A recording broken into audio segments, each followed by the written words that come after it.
What's going on, guys? You are listening to Sports Saturday on WZBC 90.3 FM radio. My name is Joey Mailari, and I'm a junior from South Boston, Massachusetts. And my friend Zach and I have a weekly segment called The Playbook every single Wednesday night from 7 to 8 p.m. on WZBC AM Sports Radio. Just to start, my favorite sports teams are the Red Sox, Celtics, Bruins, and even though I am from Boston, and it may be hard to believe, I'm a New York Giants fan. Hey guys, my name is Zach Cruz, and I'm a junior at BC. I'm from Andover, Mass. I'm a fan of all Boston sports teams, especially the Celtics and the Pats. We're really pumped to be here on the FM radio today and share our thoughts in the sports world with a greater network. And this afternoon, we're going to start out by discussing BC football's upcoming bowl game against East Carolina. And then we're also going to start moving into BC basketball, the Celtics, the Bruins. And by the end, we're going to be giving some predictions and hot takes. Looking forward to the hot takes. We'll definitely have a ton of time since we're on here from 1 to 3. So we'll definitely have a ton of time for call-ins. So whenever we have a good time, please let us give us our phone number. We'll give you it, and you can call in and give us a text and tell us you want to join. We were informed, though, that our phone in the studio is actually not working over air. So we'll do what we always do on the AM segment, where you text me at 617-596-3150. Let me know you want to come on. And then we can have you guys call in like we do in the AM. So yeah. I'll repeat the number again, 617-596-3150. Please just give us a text beforehand, and we'd love to have you come on. So we'll definitely have a ton of time, probably like 45 minutes for call-in. So definitely, call in. Yeah. So we're pumped to get going. So BC football, it was announced last week that they'll be playing in the Military Bowl against East Carolina University in Annapolis. It should be a good game. Really cool to get to play in the Navy Stadium, get to, travel to a game, especially when it was rumored that, the team was going to be playing in the Fenway Bowl against a team like UCF or something. Which in my eyes is, more of a prestigious bowl game. But at the end of the day, I think it's better for the team that they get to go, take a trip. That's kind of part of what bowls are about for the team. Just getting to celebrate with their families and everything. I'm excited to see the game. East Carolina was 7-5 this year. They hung in some close games. They played Cincinnati towards the end of the year, and they played them pretty tough. I think it should be a good matchup. Obviously, they got BC coming out in the end. I think we got more talent than they did, to be honest. Even though we've really struggled the last few games, I still think, you got Dracovic. He's getting more and more healthy every game. He's starting to look better. Most of the guys are still here. I think I haven't heard of anyone yet that's taken plans to not play in the bowl game. Out of the team so far. So aside from the guys in the transfer portal. Yes, besides those. Yeah, I think everyone will be locked in. It's obviously a big game for BC. I was hoping it was the Fenway Bowl, actually. I know a lot of people didn't want it to be the Fenway Bowl because it was too close and everything, but I thought it would have been really cool them playing the Fenway. I definitely would have went there. It would have been great for the fans. I think college football would have made a lot more money. The NCAA would have made a lot more money if it was at Fenway. No one's going to really care about Virginia and SMU as much, but, what can you do? But about the BC game versus East Carolina had a solid season. They were 7-5. Holton Ahlers, their starting quarterback, is a senior, and he had a solid season, 18 touchdowns and 10 picks. He's actually started all 4 years there, actually, which is pretty cool that, the smallest school has a guy start 4 years. Usually they have guys that transfer in, and, like Appalachian State had, Duke's old quarterback transfer in, the one that went to Clemson. Had him transfer in and play. So I know a lot of small schools usually recruit a bigger school guy that couldn't play at, let's say, an Ohio State or Clemson.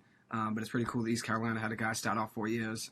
So BC will have their hands full with that quarterback. And then also Keaton Mitchell, their running back, has had a solid season, 174 carries for over 1,100 yards and 9 touchdowns. He also can catch some passes. He had 12 catches on the year, 22 catches on the year, actually. So BC will have to, he's dynamic. Obviously the defense will have to be ready for passes out of the backfield, which is something you always have to pay attention to in the ACC, but in a bowl game especially, since this is one and done, obviously it's a big thing to win for your school, get publicity. They also get money, obviously, if they win, so it'll be a big matchup for BC, of course. Yeah, big game for the program, too. It's good that we have a lot of guys coming back from injury, too. We started to see some guys come back more towards the end of the year. Obviously, Dracovic coming back. IGM, Trey Berry. Trey Berry will definitely be playing, which does make a big impact on the offense, obviously. It kind of opens up the passing game for Dracovic. Zay Flowers will be in there as he's been all year. It's great to have, our star QB thrown to him again. I think it should be a good matchup, what you were saying with their QB. Yeah, he's explosive, and he could cause us issues because he can move a little bit, too. And, this defense isn't really built to stop a mobile quarterback. We kind of struggled with that earlier this year in, games like Louisville and Syracuse. We had issues with that. But, I still got BC on top. Just I think our offense is too explosive. And, looking at Eastern Carolina's previous scores, Cincinnati 35-13. Cincinnati's a great team, but Eastern Carolina played them tough. But, the week before that, they edged out a win over Navy, who's had a tough year, 38-35. Memphis, they had a close one against who's solid. USF, they beat. They're not a bad team. I don't think they should be overlooked. The spread's currently minus 3.5 for BC. I think BC will win by a little more than that personally. Just the way our defense kind of stepped up towards the end of the year. The Wake Forest game was different with the whole team having the flu. But besides that, the second half of that Florida State game, Georgia Tech, Virginia Tech, all 4 of our last games were all, defense was pretty much locked down. And offense looked solid, at least in the second half of most of those games. Hopefully we start playing like the way we were in some of those games like Georgia Tech, and, I think this game should be ours. If I had to pick a final score, I'm going to go 34-27 BC. How about you? The tough thing is, though, East Carolina can't score points. They actually beat Temple 45-3, and BC beat them 28-3. I know Grossell was a quarterback then. Give and take, they still scored 45 points. The defense, is very comparable to BC. They've given up 394, actually, a game. BC's 343 yards, so very similar within that aspect. But BC actually has 80 less yards of offense per game. I'm sure the last 2 games BC's had against Wake Forest and Florida State definitely contributes to our yards average being low with how bad we actually performed against Wake. It'll be a big game, obviously. Yeah, I think that game was a special case. I think the big question is Phil, actually. I don't think his wrist is healthy. And a lot of those throws against Wake Forest, we were lucky to even complete 3 passes? I think we were even lucky to complete that. I think he's the biggest question. I do think he's still hurt. I do think he's getting healthier, though. You can kind of see it a little bit. That Wake game, he's still got that tough. running He's game. lucky he's got a month until, because it was November 27th. The whole team had the flu. They never announced who was who, but I think he probably had it the way he looked out there. He was very sluggish. He couldn't make the throw. I think it was his hand. I don't even think it was an illness. But give and take, I think it'll be a big game for BC, obviously. BC's actually favored by 3 right now. East Carolina, had a solid season. As I said, they beat Temple by 42, could score points. And also Mitchell, their running back, had a solid season as well. So BC has struggled, with their run defense at times. As we've seen with mobile quarterbacks too, they've definitely struggled. But if I did have a prediction, I'm going to go BC 24, East Carolina 23. I think BC wins. Close one on a field goal at the end is my prediction. So I think it'll be a good game, though. 12th, December 27th, 2:30 game. I was hoping to be the Fenway one, as I said. I think it would have been a little bit more interesting and something to look forward to more than having it be in Annapolis, where you're not going to get fans from BC or East Carolina, probably. Same thing in Boston. You're not going to get Virginia fans. You never know. There's a big BC alumni base in Boston. A lot of the players are actually from you'll have some that go. Area. I'm just saying you'd have a lot more that would go to the Fenway Bowl. Just like, yeah, for sure. East Carolina would probably have more if it was close to them. And same thing with not Pittsburgh. Same thing with SMU and Virginia. They would have also more people go if it was maybe closer to where they are. So from the perspective of the Fenway Bowl, though, if you kind of want it to blow up, you don't want it to be known as the place just to dump BC every year. You want it to be cool, a solid ACC team. I think it'd be cool. With BC only being 6-6 this year, as much as I think it'd be cool. I wish it was at Fenway too, just as a fan. Being able to go see that game, being close. I still think it's cooler just getting to go to Annapolis and experience that trip. And for the Fenway Bowl, too, just not to be known as the place to dump BC every year. Because I think it'd be cool to be in the Fenway Bowl once or twice, but I definitely wouldn't want it to be a place where BC just kind of gets tossed in every year, regardless of if we're 6-6 or 9-3. I don't think they'd ever repeat it. Typically, you're in a bowl game, they don't, throw you back in that same one. If BC was in it this year, I don't think they'd probably be in it for another 3, 4, 5 years. And that's if it even stays. Who knows if there'll be a bowl game, depending on, how much money Fenway makes and everything. I'm sure John Henry and the Fenway Sports Group would be checking the numbers, making sure they're making money off it. Because if they're not profiting, they won't do it again. You know what I mean? So they better be making money if they want to keep it going. But I want it to be a Fenway, but what can you do at the end of the day? I think it'll be a good game regardless. But from a fan's perspective, as you said, I would have loved to have gone. But we'll see how it goes. It'll be a big game. I think Phil Jurkovec is the biggest question mark. As I said, his wrist is clearly still not healthy.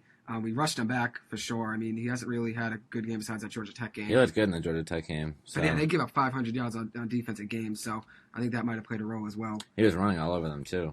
And that's another thing. He's been running clearly. Player of the week. I think the wrist injury is still a thing since he's been running a ton. He didn't run really too much earlier in the year. I think 12 times in the first 3 games, if I remember my stat from Week 5's episode of the Playbook. But I think he ran like 10 times last game, something crazy. Let's see, 11 rushes last game. Our O-line had a tough game last game. He only ripped off one good run. He had 28 rushes the O-line in the didn't last look 2 great games. the last game against Wake.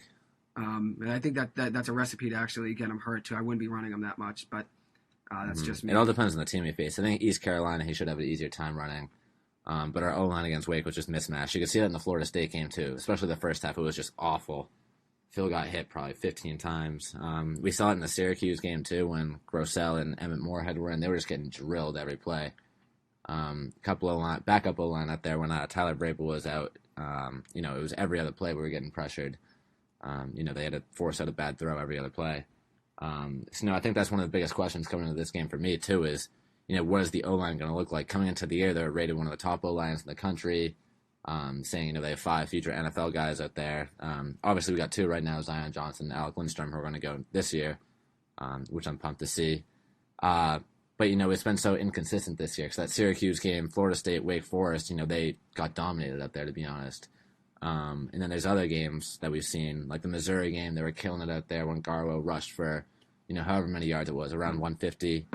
That was great to see. So, I think that's the biggest factor in whether or not we win this game is how we play in the trenches. Yeah, and I think Holton Allers, East Carolina's quarterback, he does move pretty well. Only 199 rush yards in the year on 116 attempts, but he did have 6 touchdowns. And also had a receiving touchdown, so I guess you got to be ready for a trick play. He's also punted twice in the last 2 years, so I guess sometimes he does a drop back and will punt, obviously, without BC being ready. If it's like a 3rd and 25 and they know they can't get it, they try to stunt and obviously run a punt when BC wouldn't be ready for it, just to try to gain some yards back. But we'll see how it goes. Obviously, it'll be a big game for BC. He actually had 592 rush yards his freshman year and then 359 his sophomore year, and then the last 2 years, 109 and 199 on the ground. So he lost some of his running ability for yards, but he has had 6 touchdowns, 1 touchdown, 6 touchdowns rushing. So 19 in 4 years is pretty solid for a guy that doesn't have too many yards. He's averaging 3.2 yards a carry. Yeah, that's not bad at all. 19 rushing touchdowns is great. So if he's getting in the end zone, then see how it goes. Yeah, absolutely. Yeah, touchdown's a touchdown at the end of the day. And also, he had a receiving touchdown this year too. So I guess BC's got to be ready for an end around. I don't know what the play was. I didn't see it. I'm just checking his stats. So BC probably have to be ready for an end around fake. Yeah, I'm sure they're going to be mixing it up on double pass. We've had an issue with some of those this year, running backs just bursting off or, kind of trick plays where, like they pitch to a guy and then, he takes off on the outside and gets 30, 40 yards. We've seen a few of those this year. So I think another one, my defensive key to this game, at least, I know I just talked about the O-line, limiting those big plays. And that's kind of something that Hafley preaches is, bringing your defensive backs and keeping everything in front of them, allowing those short throws and letting them get over the middle, but don't let them go deep on anything. Limit those explosive plays, which I think we've seen this year. We've had, I think it was number 6 passing defense in the country this year, before the Wake game at least, which was great to see. Tough. Yeah. I really think that's Hafley totally. Everything he's brought in, everything he's preached. He is one of the better defensive coaches in the NCAA, definitely, I think. Just schematically, and you can really see it in the way we've guarded the deep ball this year. So, if all of that holds up and we limit some of their big time plays from East Carolina, I think we shouldn't have any problem winning this game. Just to highlight some East Carolina's wideouts, they actually have a 5'7" 4th-year wideout, Tyler Snead, who's their leading receiver. He had 67 receptions for 860 yards and 4 touchdowns this year. So, I guess got to be ready for him. 5'7", you might look at a height advantage and think he's not great, but 68 catches in 12 games is great. And then also a couple other guys. Ryan Jones had 5 touchdowns on the year. He actually led them in receiving touchdowns, 442 receiving yards. So it's another guy to watch out for. I think the running game is what I would worry more about. As I said, Keaton Mitchell had 1,100 rushing yards and 9 touchdowns on the year running, and then also can catch as well. So be ready for plays out of the backfields. Obviously, be ready for trick plays. They've run a few now already, so be ready for anything, I guess, at the end of the day. And Tyler Snead actually threw 3 passes this year. That wide receiver I was just talking about, the 5'7" wideout, threw 3 passes, 5 completions, and had 5 attempts, so 3 out of 5, and had 2 touchdowns passing. 102 yards, too, so hey, I guess gotta I watch out for that, yeah. So, I guess get ready for a trick play. That could be a hot take later on in the episode. They could run a trick play. I guess they could. If he's got 2 passing touchdowns in the year, you never know. Yeah, so I guess it'd be pretty cool to see. Speaking of college football, though, there's the big Heisman show coming up tonight. A lot of solid finalists, in my opinion. Bryce Young, Kenny Pickett. There's a lot of guys that could win this thing. My personal take is Bryce Young. He's been stellar all year. I think the way he played in that Georgia game really sealed the deal. Him throwing 60%, 3 touchdowns, no interceptions against the top defense in the country. Everyone's saying Bama was done this year. Georgia's going to take this game and, run away with the college football playoff. But Bama hung in there tough. They, dominated Georgia, it felt like, on both sides of the ball and came away with a 41-24 win. And I think those 41 points, you can directly attribute to Bryce Young. The way Bama's been playing this year without Najee Harris anymore, they have such a pass-heavy offense. And even without Mechie coming up, I still think that they're by far and away the most dominant offense in the NCAA. Bryce Young last week against Georgia, as I mentioned, throwing for 60%, 3 touchdowns. He threw for 421 yards as well. So, he really was the biggest difference maker out there. In the game before that, too, Auburn, they almost lost. They were down 10-3 at the end of the fourth quarter, ended up forcing OT. Bryce Young had that stellar throw. I think it was on 3rd or 4th down. I think that was kind of his Heisman moment. That kind of sealed the deal for him. 'Cause before that, I was a fan of Kenny Pickett, actually. I thought he's been great all year, and then you saw that fake slide. That could be his moment, too.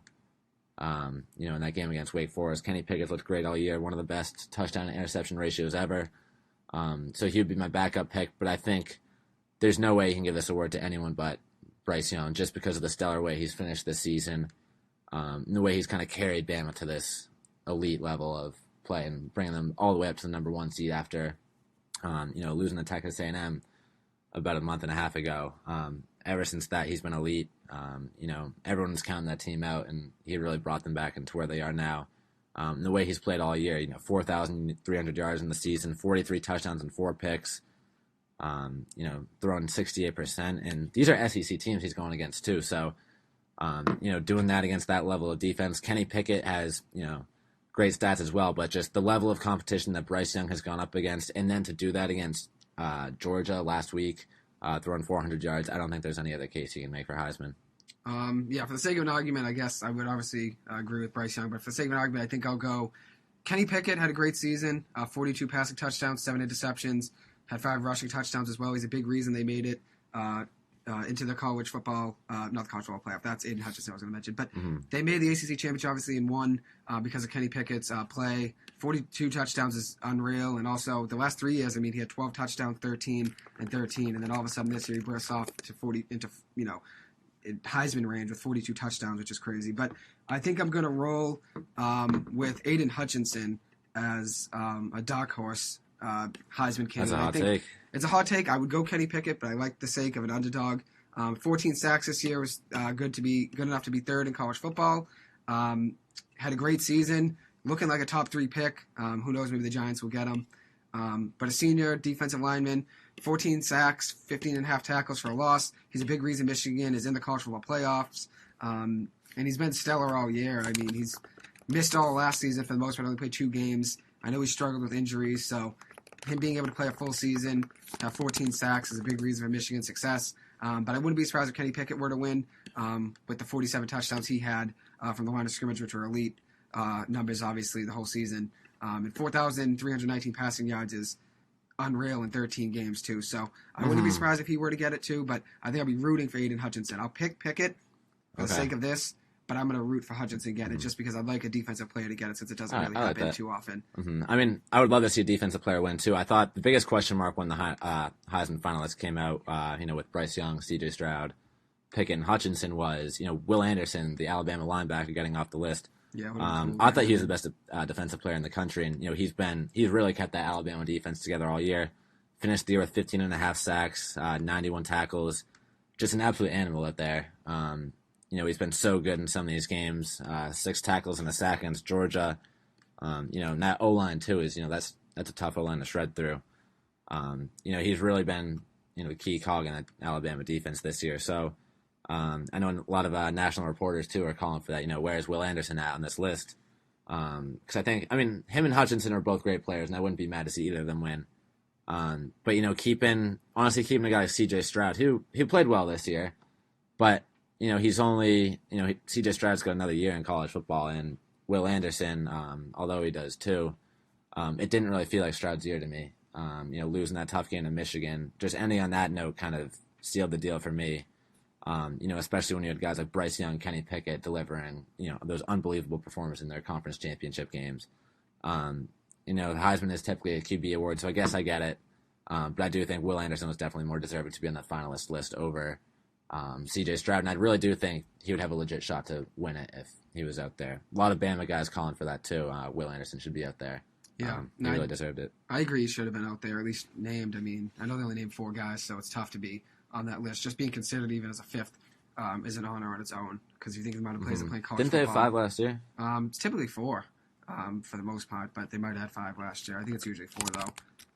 But either way, regardless, I'll be rooting for Aiden Hutchinson to win, as I said, since defensive players never really get as much shine, especially as a Heisman Trophy candidate in general. It's usually always quarterbacks and some wide receiver or running back that had a great year. It's usually never a defensive player. So I'm happy he's on the list. Kenny Pickett, I do think, makes a strong case, as I said. I wasn't a big fan of that fake slide just because I think it sets a double standard where a defensive player can't obviously hit you if you slide, but then if you do a fake slide, they can't even gesture at hitting you, because if you were to slide, then it's a 15-yard penalty and a targeting call. I wasn't a fan of that play by him. So, and I also don't like his tweet or his Instagram post after saying he changed the game. I think he has some cockiness to him because of that.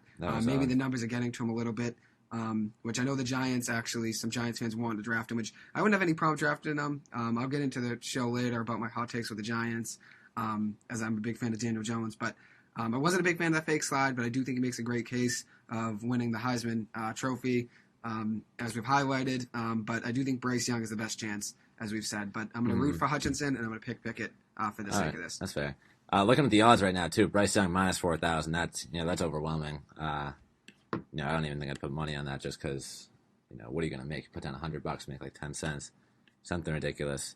But yeah, I do agree with what you said. I really like that Aiden Hutchinson's out there, and I think it'd be really cool. He'd be actually the first defensive player since 1997 to win that award. Last being Charles Woodson, who also went to Michigan. He's been great all year. The 13.5 sacks. The Wolverines had one of the best defenses in the Big Ten and in the country. That really came to light in the game against Ohio State. They really dominated defensively that game, I thought. So it really would be cool to see. But yeah, at the end of the day, you really can't bet against Bryce Young. Just the way he played against Georgia, and then that throw against Auburn the game before. Keeping Bama at 12-1 right now, the number 1 team in the country. I don't think there's any other way you can go. It really would be cool to see. Keeping the trophy at Bama a year after Devontae Smith won last year, who I thought was an underdog last year too. I was really happy when Devontae Smith won that award last year. I think they're not. I think there's less pressure this year to pick a QB or to not pick a QB after Devontae Smith won last year for sure. So I'm excited to see that. Looking forward to that tonight. Definitely. I could have been Najee last year. I could have been Mac Jones, but they had 3 guys in the top 4, I think, listed last year. At least maybe 2. Yeah, they had Mac Jones and Devontae Smith. Najee was just left off. Same with okay. So yeah, it was Mac Jones, Trevor Lawrence, Devontae Smith, Kyle Trask. Yeah. And then there's Kyle Pitts and Najee too, who are right there. Yeah, their list 4 is just tough. So it's tough to even get one guy on there. So having 2 from Alabama is pretty cool. And then obviously having another one this year. It just shows how good they are. Could have had 2 this year too with Will Anderson. Definitely. But yeah, I can't give them, everyone, obviously. You can't afford Bama guys to be listed. Obviously, it's got to have a variety just to make it interesting. But now we can start talking about some BC basketball. They had a big win last week over Notre Dame, which was probably the most electric win at BC I've seen. Most electric basketball game in general. Probably matched the same energy as Duke. The student section really showed out. It's kind of sad, but that was probably the first time for like a legitimate chance during a BC basketball game. Yeah. Like defense. That was probably, the most fun game I've ever been to. Having that kind of win against Notre Dame. You had James Carnick who was going off. Our boy, one of our roommates' favorite players, Quentin Post was an animal. We really kind of dominated inside. DeMar Langford played well too. That was a great team win, I thought. Bringing us to 6-3 on the season and 1-0 in the conference. It really showed that the defense we play, we can hang with anyone out there. And I think that's kind of a testament to the way Earl Grant built his teams. A gritty defensive team, holding Notre Dame to 57 points. We looked solid on defense all night. We never let our foot off the gas. We're pressing them at a lot of the time, which I really liked too. Holy Cross we were playing a few weeks ago, I remember, and we were up like 25 points, and we were pressing them. And that I think that really shows just the effort that Earl Grant demands from his teams. And, that's a huge 180 from where we were at Jim Christian last year when we were giving up like 100 points or something. There was just no, defensive coherence with our team. I thought, we blew a lot of games at the end, too, with defensive and offensive mistakes, too. Like NC State, that game last year, we kind of threw away at the last second. We had a really tough year last year with, 2 ACC wins? 2 or 3 every year. We're already halfway there, so, great start to the Earl Grant era, I thought. Yeah, 7-3 on the season, actually, which is elite for BC basketball. You 7-3 ever, it's a win. Or 6-3, that is. 6-3 on the season. 6-3 to the Notre Dame game. Yeah, 6-3. So 6-3, for BC basketball is basically an ACC championship, just because we never really have a positive record. But regardless, big win over Notre Dame. Even though Notre Dame is struggling this season, I think they're now 3-5 and 3-6. They're not having a great season at all. Having an ACC win obviously is very important, no matter who you play. Obviously, Notre Dame isn't as good as they've been in years past, by significant amounts. But, hey, a win's a win. And obviously being at Conti for that big game was electric. You could just tell the fans were in it and the players as well. I mean, TJ Bickerstaff's had a great last 2 or 3 games. I think in that game, I think he had 14 points. 14 points, 6 rebounds, 3 assists. That's a transfer guy that came in, obviously, and has been an impact player for BC. Drexel, yeah. Drexel, so another school. He's had no issues speeding up to ACC pace. Charleston plays Northeastern, so does Drexel, actually. They're in the CAA with Northeastern, so I've seen a lot of their games. I don't really remember Bickerstaff too well, but I do remember Brevin Galloway from his days when he played at Northeastern. So we're getting some CAA guys. I don't know if a Northeastern guy's going to transfer in, but Brevin Galloway, too, is getting meniscus surgery. Tough to see, but he'll be back in January, he said via Twitter. Glad to see that he's coming back. Brings a lot of energy. I love him personally. I don't, he's had a tough year shooting for us, but I think just the energy he brings to the team, the way he loves BC Nation, as he calls it. He really gets engaged with the fans on social media, taking part in the sickos trend that a lot of BC basketball fans have been calling themselves on Twitter. He's got jokes. He's a really funny guy, and I think, he loves playing for this team now. He just seems like a great guy. So, I'm really glad we have him. Tough shooting performance last game against Notre Dame, 1 for 6 from 3. And then after the game, he was being asked why he waited to have meniscus surgery, because he was playing out there with a slightly torn meniscus the whole season, actually. You can kind of tell he was pretty slow out there, hobbling around a little bit. And his answer was he had to get hard Instagram pictures. It's not a bad reason. I respect it. Yeah, I mean, I saw his pictures that came out after the Notre Dame game. It did look pretty good. But obviously wishing the best for his surgery, and we're looking forward to having him back healthy in January. So we'll have to see who steps up in his place. We've had a couple solid young players this year. Jaden Zachary is definitely my pick for most surprising, because I didn't really know much about him coming from a junior college before this. But he's really embodied the way that Earl Grant wants to play. He's tough. He gets to the paint. He can shoot. He moves the ball around well. I think he's been a great fit in this offense and defense. Yeah, absolutely. BC has a big game today against St. Louis at 5 o'clock. It's an away game, so we won't have Conti bumping again like we did last game. St. Louis is actually favored by 8 in this matchup. I've seen some lines with 7, some with 8, so I think the spread's now 8. So BC's an underdog here. St. Louis has had a good season at 7-3. Haven't played too many big opponents. Their biggest one probably is Belmont. I mean, Belmont's actually a good team. They they made the tournament 2 times. They played Memphis too. They lost to Memphis by 16. Which is another solid game. In the country. I mean, Belmont, has made the tournament 2 times in the last 3 years, so losing to them by 5 is a good game. So BC will be one of their tougher matchups. We had a tough game against Belmont a few years ago, but that was under Jim Christian too. We gave up 100 points to them. Yeah, we were at that game. I remember in Conti 2 years ago. Yeah, DePaul actually beat Louisville. Second half got smoked last night. So DePaul basketball, they got some players. So I actually saw one of their games a couple years ago, Jim Christian era, but. DePaul was nasty, so I've actually they were nice that game. They played at Conti 2 years ago. They're a good team. I've followed them since. A big win, ACC win over an ACC opponent in Louisville yesterday. So anytime you beat an ACC team, especially coming from a smaller conference, is a win. So that's awesome to see for them. Got to see that. I am a little surprised though that St. Louis is favored by 8. You look at some of these wins, and most of their wins are against schools you never really heard of. There's Boise State. They beat them by 4. They beat Stephen F. Austin by 11, who had a little run in the tournament a couple years ago. But still, it's pretty surprising the fact that they're favored by 8, because I think we played them 2 years ago. I can't remember. And we won a close game, I believe. I need to get fact-checked on that.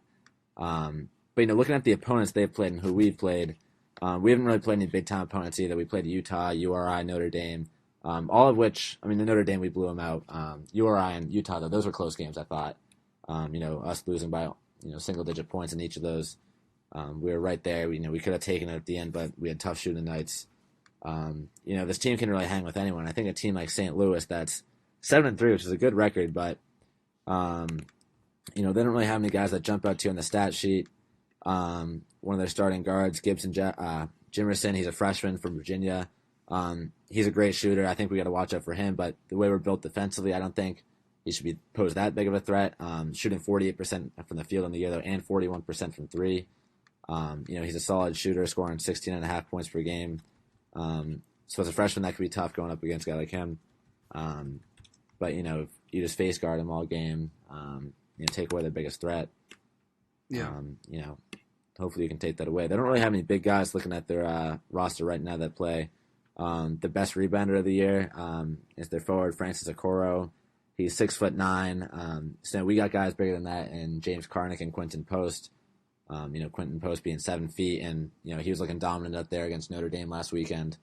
Hopefully we can keep everything under wraps and pull something together. Yeah, for sure. I think it'll be a big game. Obviously, St. Louis has played a lot of smaller schools, similar to BC. BC's biggest win was Notre Dame, really, and then after that, we've beat Holy Cross and Fairfield, some smaller schools similar to St. Louis. They haven't really had too many big wins. We beat Notre Dame. Notre Dame isn't even having that great of a season, so I guess it's probably comparable matchups at the end of the day with who we've beaten, both of us. We've obviously lost to Rhode Island twice too, so teams made the tournament before, so that's the thing. Utah too. That's a solid Pac-12 team. Yeah, we lost to Utah though, right? Yeah, we lost by like 6. Yeah, I was gonna say, I don't think we won that game. But at the end of the day, I think it'll be a good matchup. I think St. Louis is probably favored since they're the home team, 7-3. Neither team has really beat anyone good. So obviously, I guess just the betting line in Vegas probably favors St. Louis, maybe because of the home team at the end of the day. But I don't think it should be 7. It should probably be like 3 or 4 points. But yeah, it's a lot. ESPN's BPI index, Basketball Power Index, too. They're giving St. Louis a 79% chance to win the game, which I think is a lot, because that's probably more than if the Golden State Warriors are playing the Detroit Pistons. Honestly, that's it's probably like 65. Yeah. It's probably less than 79, but which I think is a lot. I think maybe St. Louis 60% if you're really feeling them. But either way, this should really be a close game because both teams are improving. St. Louis isn't really a big name team. We haven't really seen them in the tournament, at least in recent memory. So it is a little surprising to me to see them favored by 8 points over us, especially after that big win against Notre Dame. I mean, who's not a great ACC team either. They're kind of towards the bottom with us. But a close game against Utah, who's a solid Pac-12 team, and then URI too, who's been in the tournament here and there over the last few years. I think the line should be a lot more even. But if I'm giving my bet, I'm going. It's tough to pick college basketball scores. You never know how many points are going to be scored in a game, really. But I'm going to say BC's going to win by 7. Okay. Yeah, I don't know. I think St. Louis being favored by 7 or 8 makes me think there's something on St. Louis that no one really knows. But obviously, since there's something we don't know. Is that's the thing. Maybe there's someone. Jimerson, the freshman, is he going to go off? I mean, he's scoring 16.5 points a game. Let's see his recent performances. He had 21 points against Belmont, shooting 60% from 3. That's dangerous. There's some that we don't know, obviously, since we've never really covered St. Louis basketball. I never really followed them. I do follow a lot of small schools, but St. Louis I do not. So I don't know. I'll favor BC by a point, I guess, just for sake, since it's BC, obviously, and this is BC. FM radio, so I'll have to favor them. But there's something about St. Louis that we don't know. That's probably the reason they're favored by 7 or 8. Since that's a heavy line for two smaller basketball programs going at it.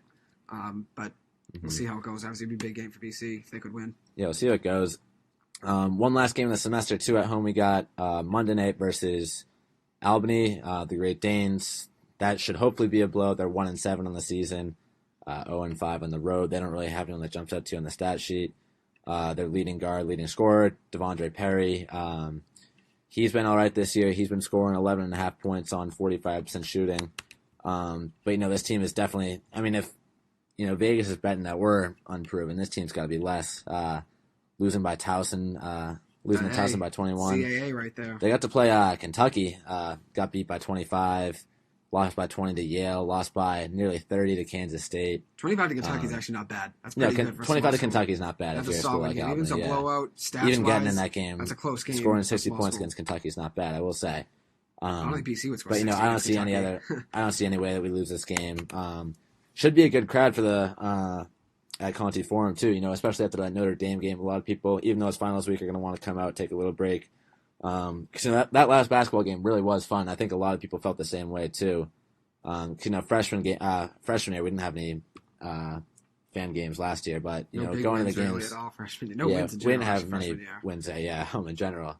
But even the games, there just wasn't that much energy at all. The Duke game was a lot of fun. We came close in that one and kind of threw it away at the end.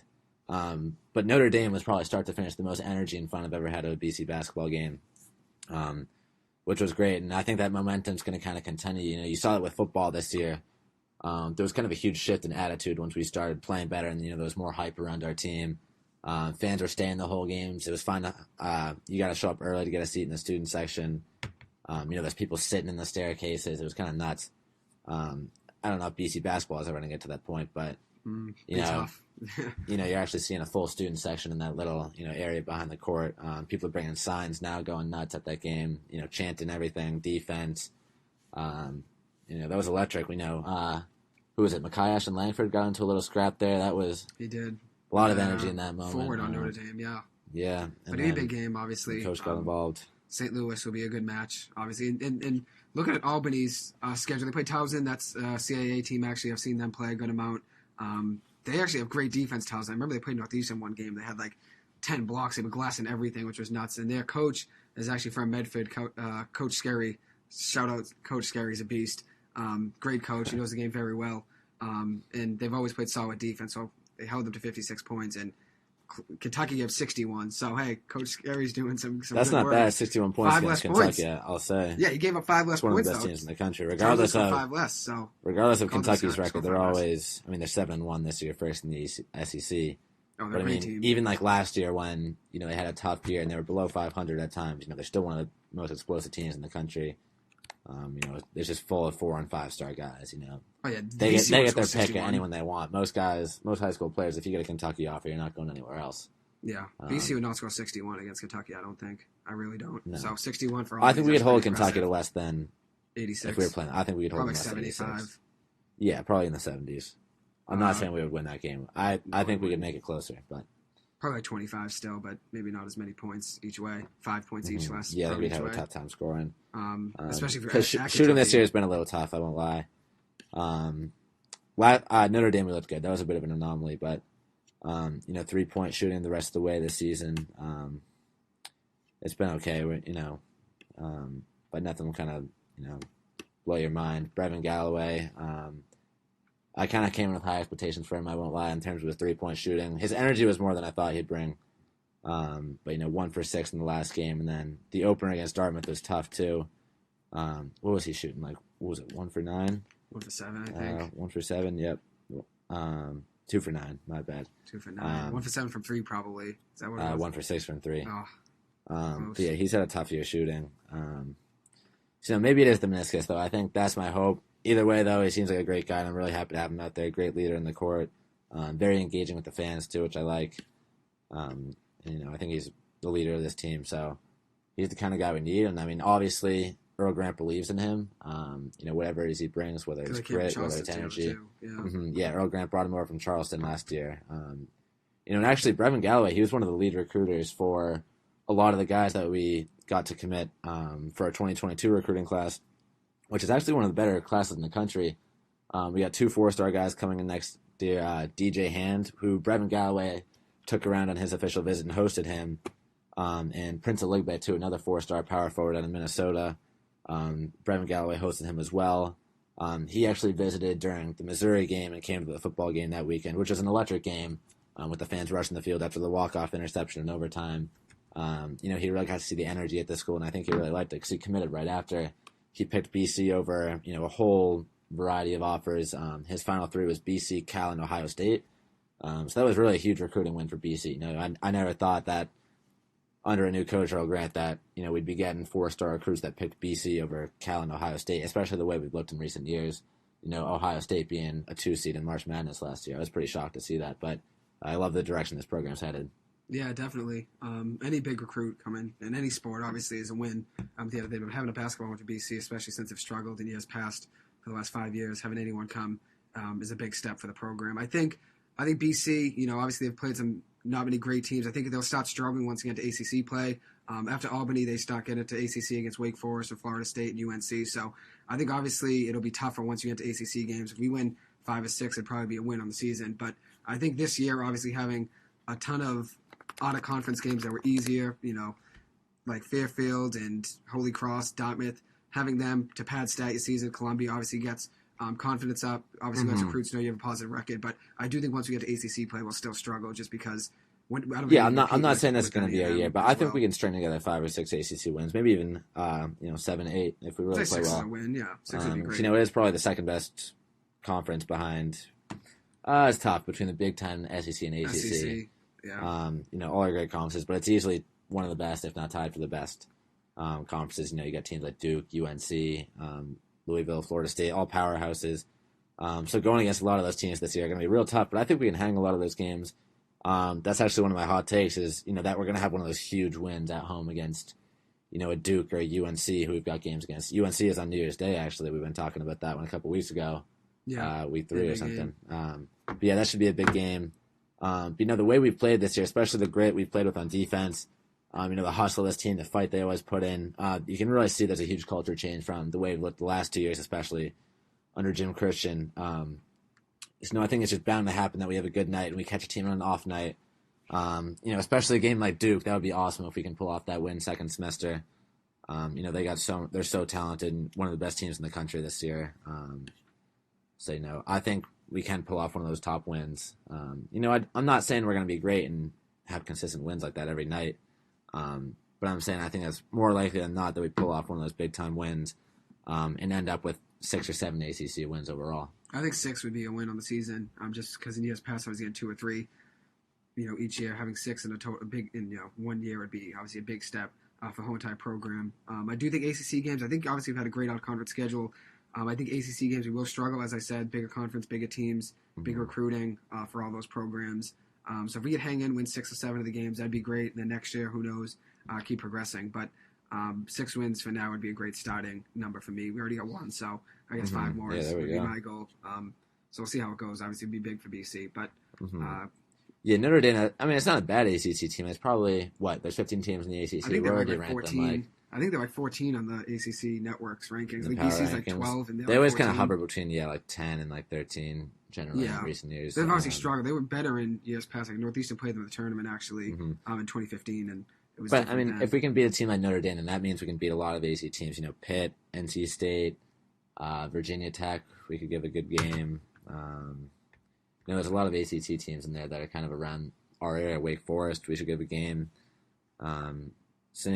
I think we could definitely string together 5 or 6, if not 7 or 8 wins this year. It's not going to be pretty, as Earl Grant said. That was one of his opening lines in his press conferences. Yeah, but he's really trying to build something, and it's not going to be national title, conference title for that matter on day one. But you can already see the way he's recruiting now, the energy around this program. The way the players look in the court and the way they play their defense, have solid fundamentals out there. And, there's actually flow to these games. Whereas the last few years, offensively, it felt like we had no offense. We just kind of kicked the ball around the perimeter for 30 seconds and then jack up a shot with 3 seconds left on the shot clock. The defense, too, was a little porous in the last couple of years. We look a lot tougher out there, and I think that's going to help us hang in some of these big-time games. And, as we got higher-ranked recruits coming in, with 2 4-stars coming in next year, and then a couple of other guys who look solid as well, 2 3-stars, Chaz Kelly and Armani Mighty. We should be looking pretty good next year, I think, and as we move into the future under Earl Grant. So I'm definitely really excited for that future. Yeah, definitely. It'll be a big test, obviously, ACC games this year, and then you can build off it and have a better season next year with all those big-time recruits, and also having guys get a year of year of playing in the ACC, year of experience, obviously a year of, working out with the D1 program. Hopefully guys can bulk up, get more rebounds. I know that's what we struggled with in years past, so we'll see how that goes. Talking basketball, though, let's get into some Celtics talk. 13-14 on the season, 4-6 in their last 10. They had a tough loss last night to the Suns, where we shot 4 of 26 from 3. We were 1 for 16 at one point. Until Grant Williams had 2 threes. He finished 2 of 3 from 3, so he was the only one with a good shooting stat line. I love Grant, but it's never a good sign when you got Abby Chin talking at the end of the game about how Grant Williams was our player of the game. That was tough. Yeah, it's tough. When you have a team with Jaylen Brown, Dennis Schroeder, and Jalen was Jason out Tatum. last night. But I'm just saying, Tatum had a solid game, 24 points. But Grant Williams right now was solid. statistically the Celtics' best 3-point shooter, which isn't a good thing. That's never good. Yeah. Want. So from the but credit to him though, he has improved his 3-point shot a lot since his rookie year. I will say. Yeah, definitely. I think his shooting probably, in general, his moves. He realizes probably got to do more than just get rebounds and play defense to be to stay in the NBA. So yeah, because a lot of people are calling for him to get traded in the offseason because everyone thought he was kind of a waste of a roster spot. I always stuck with him. I always thought he was a solid piece. SEC Player of the Year. He reminds me of a young Al Horford a little bit kind of bulkier and slower out there. Not as tall. But a solid rebounder. All right defender, and now he's developing an outside shot too. So, he could hang as a big man on this team. We've already been able to see that. Although last night, it kind of goes to everyone and his freedom. Rob Williams, Grant Williams. The interior defense last night was bad. Just as much of an issue as the 3-point shooting was, the interior defense was an issue too, and that's something that needs to get better moving forward. I really expect more out of that because that's been a huge issue for us in the last 2 years. Looking back to the bubble in 2020 and then the 2021 season last year, we've never really had that absolute interior monster piece that we need, someone just to lock down the paint. Rob Williams obviously has been great, but it does feel like he's pretty inconsistent at times. Obviously one of the better shot blockers in the NBA. He'll go off for 6 blocks some nights, and then some nights the other team will score a ridiculous number of points in the paint, like the Suns did to us last night. JaVale McGee was eating last night, 21 points, 9 for 16 from the field. He really brought the energy, I thought, out there. He was making plays defensively, offensively. They kind of dominated us last night. We were close towards the end of the first half. We were only down 4 points, and then they kind of broke it open at the end of the first half. Sorry, and then in the second half, it just never really got any better. They only outscored us by 3 in the second half. But the end of that second quarter was real bad. We went from being down 1 at the end of the first quarter, and then all of a sudden we were down 18 at the half. Especially when we're only down 4 points with 4 minutes to go in that half, that's really where the game changed. They guys, Chris Paul he played solid, even though he only finished at 10 points. He was distributing the ball like he always does. Devin Booker wasn't even playing last night, which is tough because we lost to the Clippers the night before without Paul George or Kawhi. I got a lot of questions with this team right now, and we're losing to teams without their stars. The Suns have been great all year, but that's definitely a game I thought we should have won, especially because their star player was out. DeAndre Ayton was out as well. Yeah, it's a tough loss. With an illness, so to all their backups. Mm-hmm. I think honestly, the shooting's more of an issue with the Celtics because going into the season, we never thought their defense was going to be unreal, anyways. But when you have guys like Jason Tatum, Dennis Schroeder, and Jaylen Brown, your 3-point shooting should be better than 0 for 14 in the first 8 minutes or through the first quarter and 8 minutes of the second quarter against that Spurs game. In the late November when we lost by 8. I think we were 0 for 14 from 3 at one point, something ridiculous. Something we were 0 for 14 from the field. We brought that game all the way back, too, just to blow it at the end, which has been an issue with this team. It's just we hang in games so far, for so long, and then we just kind of drop it, either whether that be at the end of the game or, we just get a huge run and never come back. I think the defense, though, I never really expect them to be that good, but I know with how much Jason Tatum and Jaylen Brown are regarded as the best players or one of the best duos in the NBA, for a team shooting 4 of 26 from 3 like we did last night. That's ridiculous. I know Jaylen didn't play, but Tatum was out there, Schroeder was out there. You got to be better than that. And then we've also averaged 16.3 turnovers per game over the last 3. So I don't think it's just defense. Offense has been struggling, and going 1-4 on the last road trip, it's not going to get any easier with the next 2 games against the Bucks and the Warriors. 2 other really great teams. Those are 3 of the 4 best teams in the NBA, probably. Bucks, Warriors, and then the Suns, obviously. So we lost the Suns. Yeah, Suns are first place in the West right now. So yeah, you can't lose to the Suns by 21 without Booker or Ayton. Yeah, that's tough. That's awesome. Especially looking at our starting lineup too. We got 5. And at least in my opinion, 5 good guys out there. There's no weakness in their starting lineup. We got Schroeder, Smart in the backcourt. Then we got Tatum, Rob Williams, and Al Horford. I do think it's a little questionable that we have both Al Horford and Rob Williams starting, 2 interior guys. Because Horford hasn't been shooting great this year. Last night he was 0 for 4 from 3, 2 for 8 overall. So I think we should do a better job of rotating them, because especially when Horford was playing on Philly, him and Embiid did not work out whatsoever together. We really saw that already. I think Horford or Rob Williams had to be a lone center out there unless one of them can shoot. And we know Rob Williams can't shoot the 3. So we need more floor spacing out there. Smart had a really tough night too. 1 for 13 from the field, 0 for 5 from 3. Obviously, that's not going to happen every night. So Yeah. But even if he did shoot like 6 for 13, 7 for 13, we still would have lost by 8, 12 points.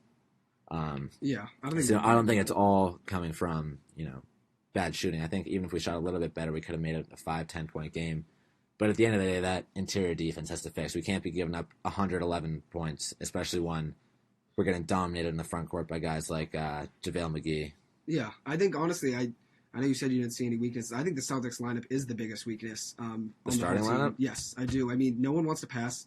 Tatum and Brown don't want to pass. I know Jalen didn't play last night. The ball movement thing. They don't want to pass. Neither does Schroeder, really. He doesn't want to pass either. He wants to shoot. So does Marcus Smart. That's the issue. When you have 4 guys that want the ball and want to shoot, it's never going to work. Smart's shooting too much. I think. With 13 or 14 13 shots last game. There's weaknesses on every part of the team. I mean, if you're 13-14 when you come into the season with teams, with people ranking the Celtics as the 4th, 5th, middle of the Eastern Conference, and having us be, 13-14, 4-6 over our last 10, big disappointment.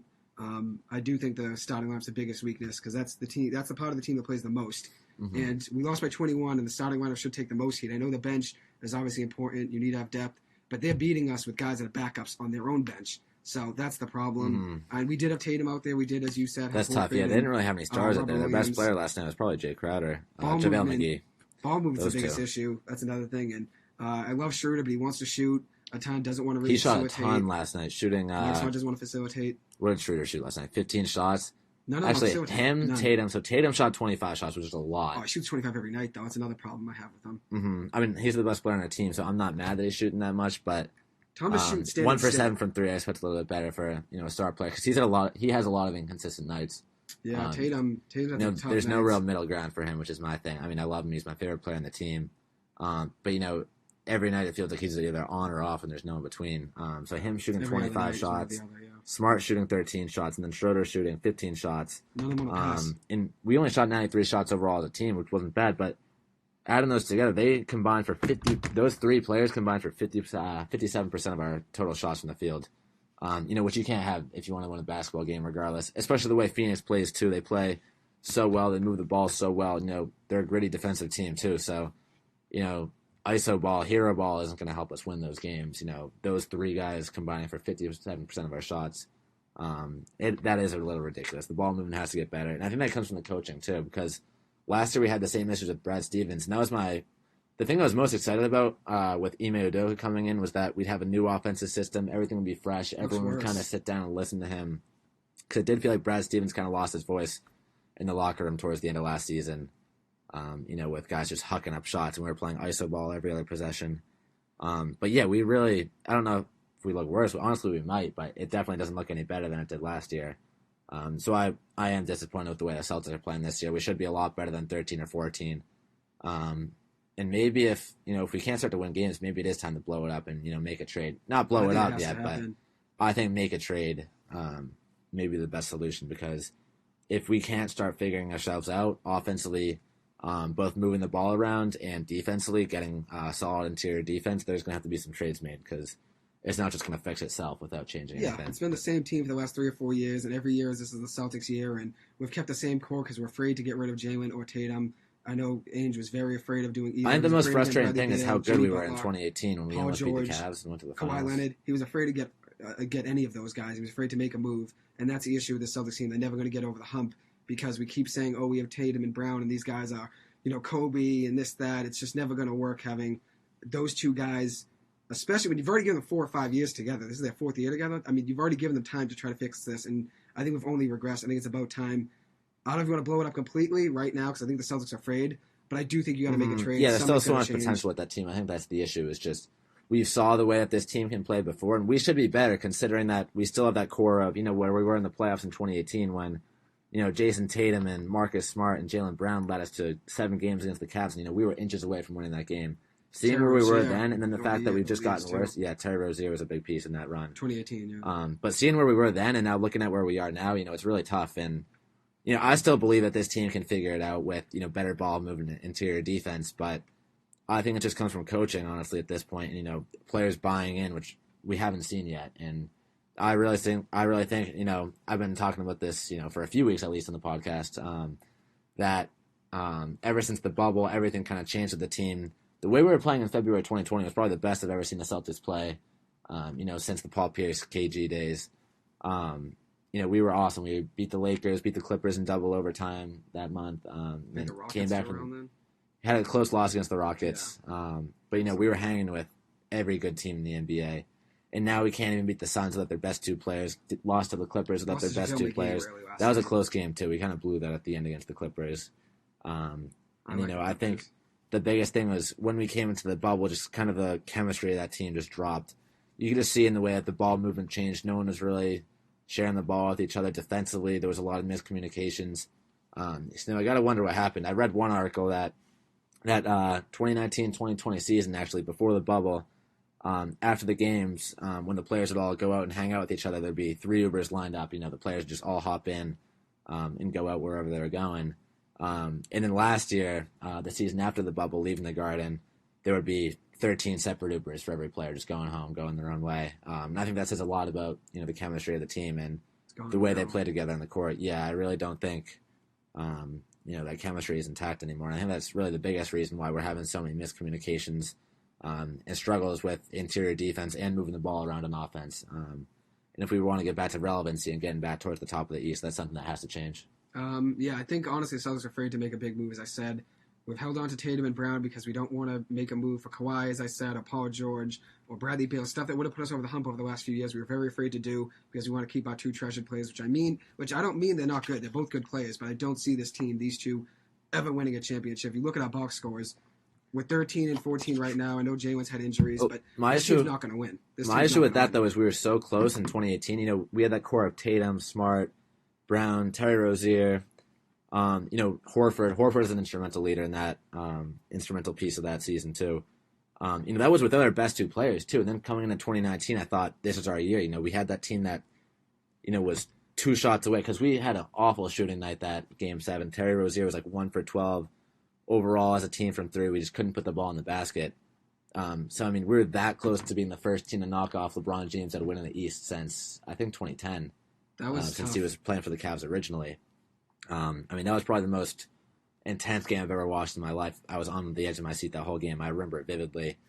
And then coming out of there, everyone's expectations for these 2 are so high, and it's just they're never going to win together. That's the issue. I think just something with the chemistry in this team is broken.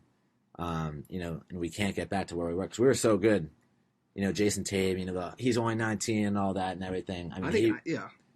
Expectations for everyone on that team are so high, and it's just everything's kind of falling apart. So I've always been a fan of keeping everything together because I've always believed that they can figure it out. But as time goes on and on, I won't lie, I'm starting to believe a little bit more that roster changes need to happen. Yeah, these 2 guys, they're not going to work together, and I think honestly the issue is when you're talking about that 2018 team when Tatum dunked on LeBron in Game 7 of the 2018 Eastern Conference Finals. I think that was the biggest turning point, and I heard actually this on the radio. My friend Mike was telling me when he was listening to the radio, I think last week or 2 weeks ago, that the worst thing that happened to the Celtics was that dunk on LeBron because everyone thought we already won the game. And we were actually down by 2 after he dunked on him. Then the Cavs were on a 15-5 run. Everyone thought the game was over because we dunked on LeBron, and we're acting like it was a 15-point play. The whole entire momentum changed. Everyone thought, we're not going to – Celtics stopped playing defense. We stopped playing offense. We just couldn't shoot. I don't think that was the issue. It was just he got that. I don't have the stats for that game. That was probably the worst shooting performance I've ever seen the Celtics have in my life. And that's the thing. I think Tatum got very confident in himself after that dunk. I think that's part of the reason this team's still struggling because he thinks he's Kobe. As you see with his one-footed fadeaway step back threes, which I'm not. I don't like his. There's a lot of his shot selection that's changed in the last couple of years. Shoot with 2 feet. I know Jaylen Brown. But he's still our best. I think at the end of the day, he's still our best shooter, best shot creator. So I think shoots 30 shots though. That's another thing. You got to pass the ball. I think Jaylen and Tatum both have to be accountable for moving the ball. Neither one. For sure. Pass. Both of them take a lot of bad shots. And it starts with them though. I don't think. But if someone's going to take those kind of shots, I'd rather be Tatum. Udoka's not out there passing the ball. It's on them to actually execute. Obviously, they get the plays and they get the whole system taught to them, but it's on them to make plays. And if you're a team player like you should be, like Tatum and Jaylen should be, especially as being captains, I know they don't name a captain, but these 2 guys have been on the team just as long as anyone besides Marcus Smart.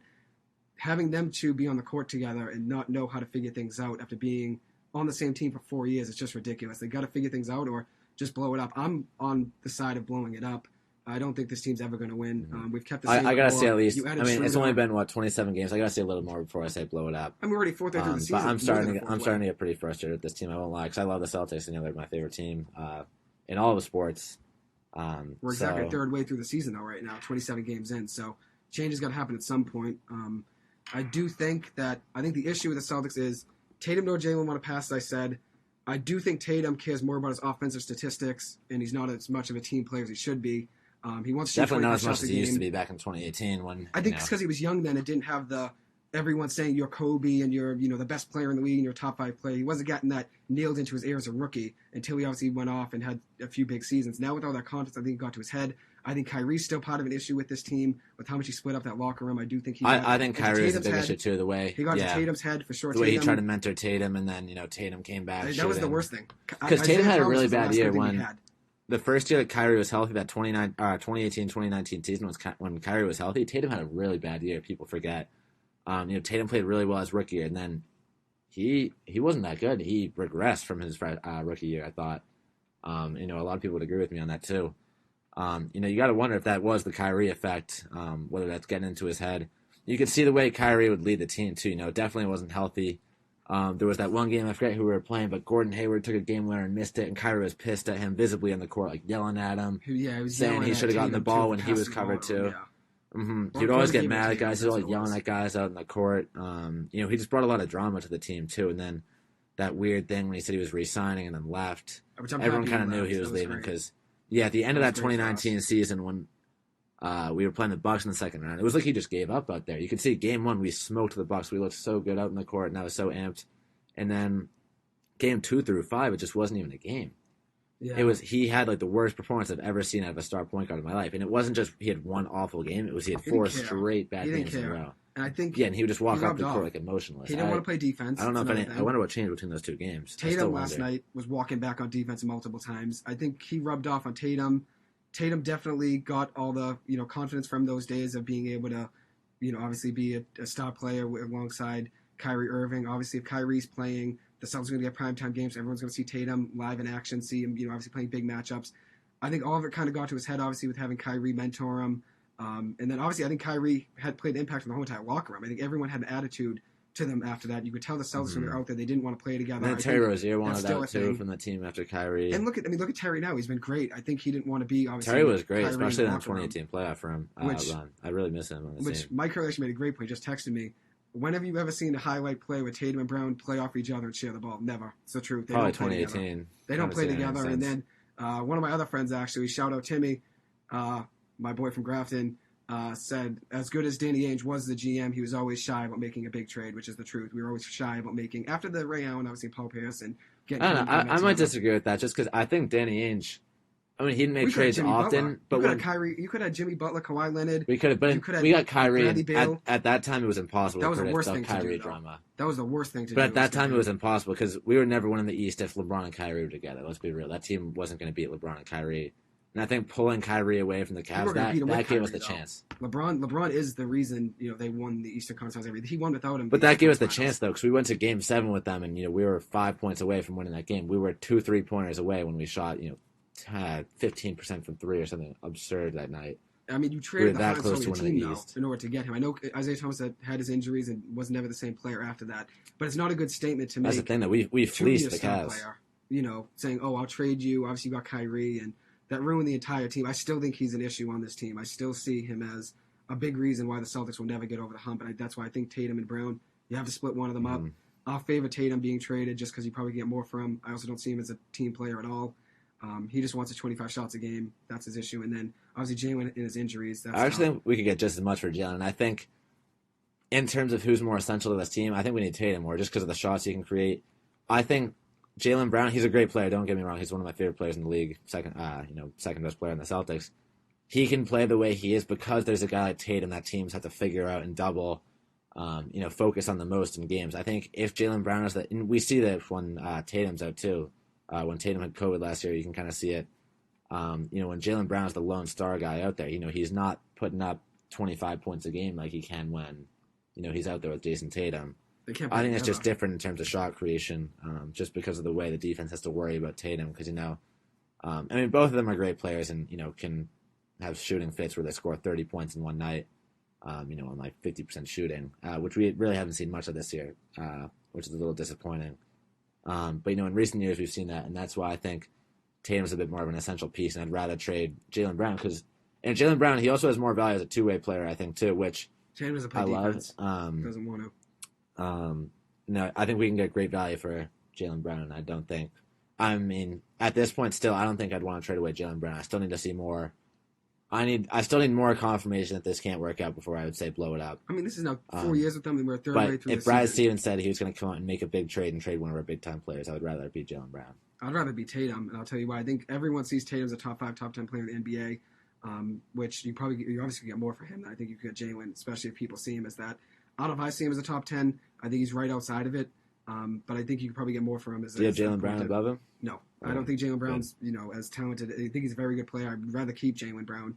I think Tatum obviously is a better scorer. Who would I rather on my team? Jaylen Brown.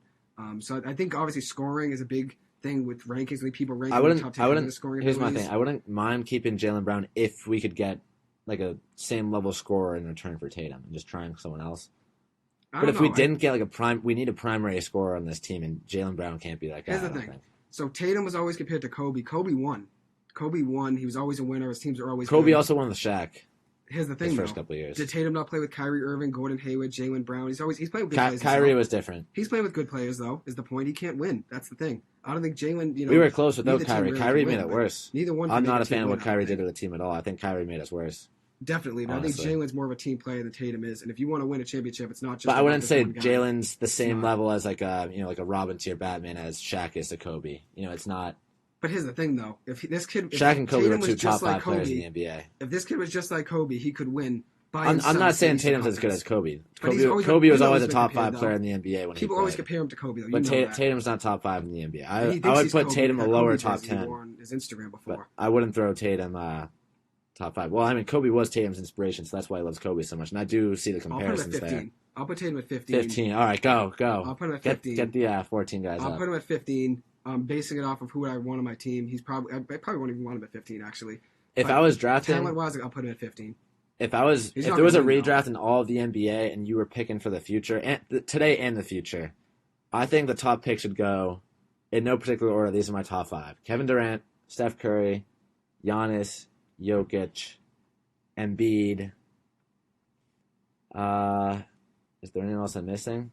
Luka. Luka's up there in the top 6. And Tatum's up in that group there with them, too. I would pick those 6 guys ahead of Tatum, probably, and that's it. There's a reason this team isn't winning, though. I think it's both Tatum and Brown are both playing a role. But, I mean, look at the stats for this team on the season, especially the last night against the Suns. Tatum, 10 for 25. 5 turnovers. But you also got guys like...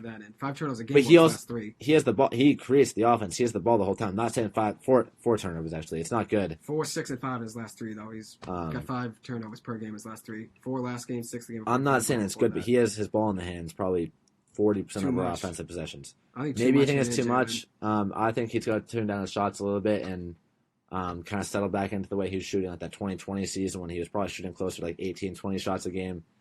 He wasn't doing some of these crazy ISO plays, which I'm not a fan of. I won't pretend to be. But he's still, the way he creates his shots is something we need on the team, and he gives us kind of an offensive outlet for when we don't know what to do. He's the backup plan. It's, okay, give the ball to Jason Tatum and let him work. I think it's the main plan because he shoots more than anyone. I think it's just give the ball to Tatum and see what he can do with the fadeaway. Well, the ideal is always moving the ball around and finding a guy inside, but getting an open look. But if you can't do that, he's your security blanket. And I think without that out there, we're going to get smoked in some games. Yeah, I mean, I think at the end of the day, it's on both players. Obviously, they make more happen, especially with how highly regarded both of them are in the NBA. From fans, I do think the attitude has changed with them, which I think Tatum's attitude changed after that bump into LeBron. I really do think. When I heard that on the radio, I actually agree with the guy that said it. That was one of the worst things to happen because all that confidence went to his head. Clearly, the locker room was lost after Kyrie's days. But the thing is, after that, he's not Kobe, so I don't bump against LeBron too. Look at the 2020 season; he was elite that year. I thought he was probably a top 15 player in the NBA that year. He was developing as one of the fastest rising stars in the NBA. And he's topped off now, though. This team's not going to win. That's the problem. But you saw the way he played and the team kind of played together that 2020 season, especially after, the 2018 season going to Game 7 against LeBron. Even after that, I think the confidence got to his head, but something changed with the attitude within the whole team. And I think people stopped playing together, and then it just kind of led to, this ISO hero ball all the time. And I think that was the biggest shift. Something with going to the bubble, and the team not being together for months. The bubble really made or made or broke teams. My mic is falling down on me. I don't know why. But yeah, when we went to the bubble, you really saw the way the bubble changed some teams. The Celtics, we kind of went downhill, especially as we got to that conference final series against the Heat, losing in 6. My mic is about to crush my laptop. And then you saw the Heat. They were really a team that really made it in the playoffs that year in the bubble, being a 5 seed and going to the NBA Finals and bringing the LA Lakers with LeBron James to 6 games. They weren't that good, and we saw it the year after, too, once we went back into playing in real stadiums and playing in front of fans. I still think they were a fluke. I don't know how we lost that series. It's just everything kind of fell apart with us, and everything was going right for them. And I think it was different for the players, too, because you saw a lot of young players come out and shine during that bubble season, too, with guys like Tyler Hero, Duncan Robinson going off against us. They were huge factors in that series win for them. You saw that when you go back to the 2021 season when everything is normal again, especially Tyler Hero fell off a little bit. So that definitely changed the way we played. And I think that bubble kind of changed the course of this team, forever. I think there were multiple games that won that series where Tatum had, I think, 1 shot in overtime. I think it was, not overtime, in that series against the Heat, though. I think there were multiple times in the fourth quarter he only had 1 shot or 2 shots. And if you're supposed to be that guy, you would obviously take over in the fourth quarter, like LeBron, like we were highlighting. Guys like that could take over. Obviously, the Celtics didn't have that. Losing to the Heat, especially when, Jimmy Butler had a great series. Don't get me wrong, they were a very good team. The Celtics probably should have won that series with how much more talent we had. We should have. And the way we were looking, too, before the bubble, it was just... And, we won that series. Who did we play the first round? Was it Philly? No, it was... Philly was the second round, right? No, it might have been Toronto was the second round. Toronto was the first. Philly was the first round was Philly without Ben Simmons. We swept them. Then coming to Toronto, we were winning 3-1 and then barely got out of that series in 7 games. And then the Heat, we just kind of fell apart offensively. Tatum dribbled off his knee, don't forget that. And I think it was game 5, dribbled off his knee and stole it. Dragic gets it, goes down. That was tough, but those plays happen, and at the end of the day, one play doesn't change the whole game. I do think he turns the ball over. It's a sum of all his parts. And crunch time, which is another issue I have with them. There were multiple times in that series against the Heat, but he's also made so many big plays for us in crunch time too. I think that you can overlook those mistakes. Why haven't we made the NBA Finals then, though? If he's making so many, because if you give anyone in the NBA that many looks in crunch time, then at the end of the day, they're going to make mistakes. No one's perfect. Even LeBron James has kind of fumbled the game. He can miss a shot, but I've never seen him drill the ball off his knee in one of the biggest moments, like Tatum does 30% of the time. 3 out of 10 times. But you also see all these clutch time plays that Tatum has made too. The way he shot, especially that year that we're talking about now, that 2020 season. Had a lot of game winners at the Knicks, that Bucks the first game of the bubble. You always see him, making big time shots for us in big time moments. And he was really a reason. I don't really think anyone else on the team could be hitting those crunch time shots at the rate he had been. I wouldn't blame that all on him. Dribbling the ball off his knee or whatever at the end of that game 5. That was frustrating. Don't get me wrong, but one play doesn't change the outcome of a whole game. There's so many different ways that game could have gone. We didn't have to put ourselves in that position where, we had to get a bucket there. We could have played better start to finish. Defensively, we're getting cooked by, Tyler Hero. Jay Crowder was on that Heat team. Duncan Robinson was cashing in. There was a lot of guys that, weren't really that great or that special, at least outside of the bubble. And then, they come in there and they were just all-stars, it felt like. Yeah, we got crushed. Which Mike Hurley made a good point, though. He was texting me, actually, about however the Celtics lost to the Nets or whatever, and every one of the Celtics was hugging Kyrie last year, and you shouldn't be hugging Kyrie. But he left you guys. He quit. What was it? Game 3 against the Bucks. He said, "I'm done." After his 4 for 25 game, he just quit and didn't play. What was that? Who? Kyrie when he quit. Whatever that playoff series was. That 2018 against the Bucks. He just quit and didn't play after that. Yeah, it was game 1. We were great. We beat them by 23 points or something, and then game 2 through 5, we just got smoked. And he quit. Remember that? He was like, I don't think. In that series, I think we won I don't think there was one game that was decided by less than 20 points. I think game 1 was we won by 25 or something. I remember watching that game with my boys. We were all fired up. We were like, all right, we're going, we got this series. Kyrie quit. And then Paul Pierce called the series for us too, and everyone was, clowning him because he was his analyst career was tough. He jinxed a lot of games, but obviously that wasn't the reason. Kyrie kind of gave up. Should be hugging Kyrie though after losing to him, last year against the Nets. Mm-hmm. Was never a good teammate. Yeah, he was just weird too. The way he was stomping unlucky, and then he was never a good teammate. He put our team in a worse place than he left it. He really did. When you think about it. Yeah, exactly. That's the thing. He did leave us worse. I still think he leaves us guys. My friend Timmy, shout out the GOAT again, said that maybe Kyrie gave Danny Ainge nightmares. That's why he never made a big move after that. Probably was. When you make a big move for a guy like that, mm-hmm. it's hard, obviously. If it doesn't work out, you probably do take a step back. Like, oh, I'm afraid to make another big one. And obviously, I've named 4 guys that we could have had. You could have Paul George, Kawhi Leonard, Jimmy Butler. You could have any of them, Bradley Beal. You could have any of those It was guys, tough and to you were predict the afraid. Kyrie Always situation, though, afraid. because I mean, if you didn't nobody want to play knew with LeBron, that. why would you want to play with us? You know what I mean? If you're not, you Well, know you're going to go to the NBA Finals with LeBron. You know he could be a You know star, you are. at least back the way he was playing in 2017. You knew he could be a star with any team pretty much, besides, I mean, if he played with Kevin Durant or LeBron James, pretty much anyone else, if he played on his own, he'd be the star of that team. Yeah. Any other team in the league. I'd rather lose. So I think we knew he'd be the guy, and he would be okay with that. And then the way he can create shots too, he was by far and away the best shot creator in the NBA, probably behind KD. So that was a huge piece for us, because not just having him on our team and then taking him away from the Cavs, but just the way it would have impacted hypothetically our offense. I still stand by the fact that I think that was one of the best trades ever. The way we just absolutely fleeced them. What do we give up? Isaiah Thomas. I didn't like giving up Isaiah Thomas, but he was injured and he's out of the league now. We gave up Jay Crowder, Ante Zizic, and Colin Sexton, who was the number 8 pick. So we gave up those 3 players in that pick that ended up being Sexton. And we give up that pick for that? Oh my god! But for we were fleeced. For what Kyrie could have been at the time, because the thing is, we could have given that package for anyone. And at the time, I was just as pumped with Kyrie as I would have been anyone, because there was concerns over Paul George's health, concerns over Jimmy Butler's health. Kawhi was healthy. Kawhi, he just didn't want to play. No, 2018 was after Kawhi's first injury when he didn't really want to play. He just sat and it was out being that, weird. that whole season. Everyone was confused about that. So he sat out that whole season. Because Toronto really had to take a bet on Kawhi. And, I mean, it ended up working out, but at the time it was, questionable. I think that was the worst trade. I mean, you trade Isaiah Thomas, who averaged 28.9 per game. I know the hip injury. But he had the hip injury, and I know the Celtics knew he was never going to be the same. But you're trading the heart and soul of your team for a guy that, if you don't want to play with LeBron, clearly he's not, if you don't want to play with LeBron, he wasn't, after that injury, he wasn't going to be the heart and soul of the team again. He was the heart and soul because... Sexton? I never knew that. Oh my god! Yeah, we gave that number 8 pick. That was the worst. Okay, but when you look at that team, but you got to look at it. You can't look at the trade from the perspective that Kyrie worked out and didn't work out and kind of messed up our whole, the whole attitude of our team. I was mad about trading Isaiah Thomas from the get go because how much I loved him, how much he meant to the city. He was on the. I loved Isaiah Thomas more than anyone, but Ortiz meant to the city to a certain extent. How much fight he showed? Not that much. I mean, his sister died. He hit his mouth off the court, and he had a hip injury and played through all that 1 year was awesome. Kyrie just quit, and this guy was playing out there.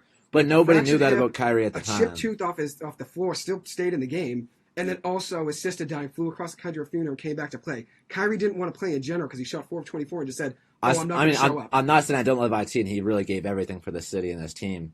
But that hip injury, that hip injury, as much as I hate to say it, because I love the guy, that was the end of his career, really, as we know. I'd rather lose. He was never the same when he came back. I'd rather lose with the right guys than try to almost win and not win like we did with Kyrie with the wrong guys, because Kyrie was not the right guy to have on that team. Okay, but in 2018, nobody knew that Kyrie wasn't the right guy for the team. That's my LeBron must have. In hindsight, I'm not happy. LeBron wasn't okay with it either. We all knew that. LeBron was tight that Kyrie wanted to leave. LeBron's ultimately the GM though. Because LeBron knew that he needed Kyrie to win. If he wanted to trade him, he was gone. In 2018, when you saw LeBron and Kyrie, LeBron without Kyrie, that Cavs team was nowhere near what they were in 2017. Well, LeBron makes all the decisions. No shot. He is the GM of that team, realistically. But if Kyrie says he's sitting out until he's traded, there's nothing you can do. But it shows though if he wanted. If Kyrie wanted to sit, I get that. But if he wanted Isaiah Thomas on his team, even if he was hurt, he knew he was hurt. They also got a lot in that trade. They got Colin Sexton too. I mean, oh my god, they fleeced us. But okay, I don't know about fleeced us for Colin Sexton. Colin Sexton would be one of the best players on the Celtics, dude. He'd be our point guard right now, which we don't have a point guard. He's good, but the thing is, you're still looking at this trade from the perspective of today. In 2018, Kyrie was still a top 3 point guard in the NBA. I was mad about from the get-go. Mike Hurley was as well. I can see you being mad about trading that team, but getting Kyrie in return, that was one of the best players available on the market. That was, at the time, the best player available that we could have gotten. Say what you want. The reason we're never going to win, though, is because of that trade. Well, I'm saying that, but you're also arguing from today's standpoint that Kyrie didn't work out.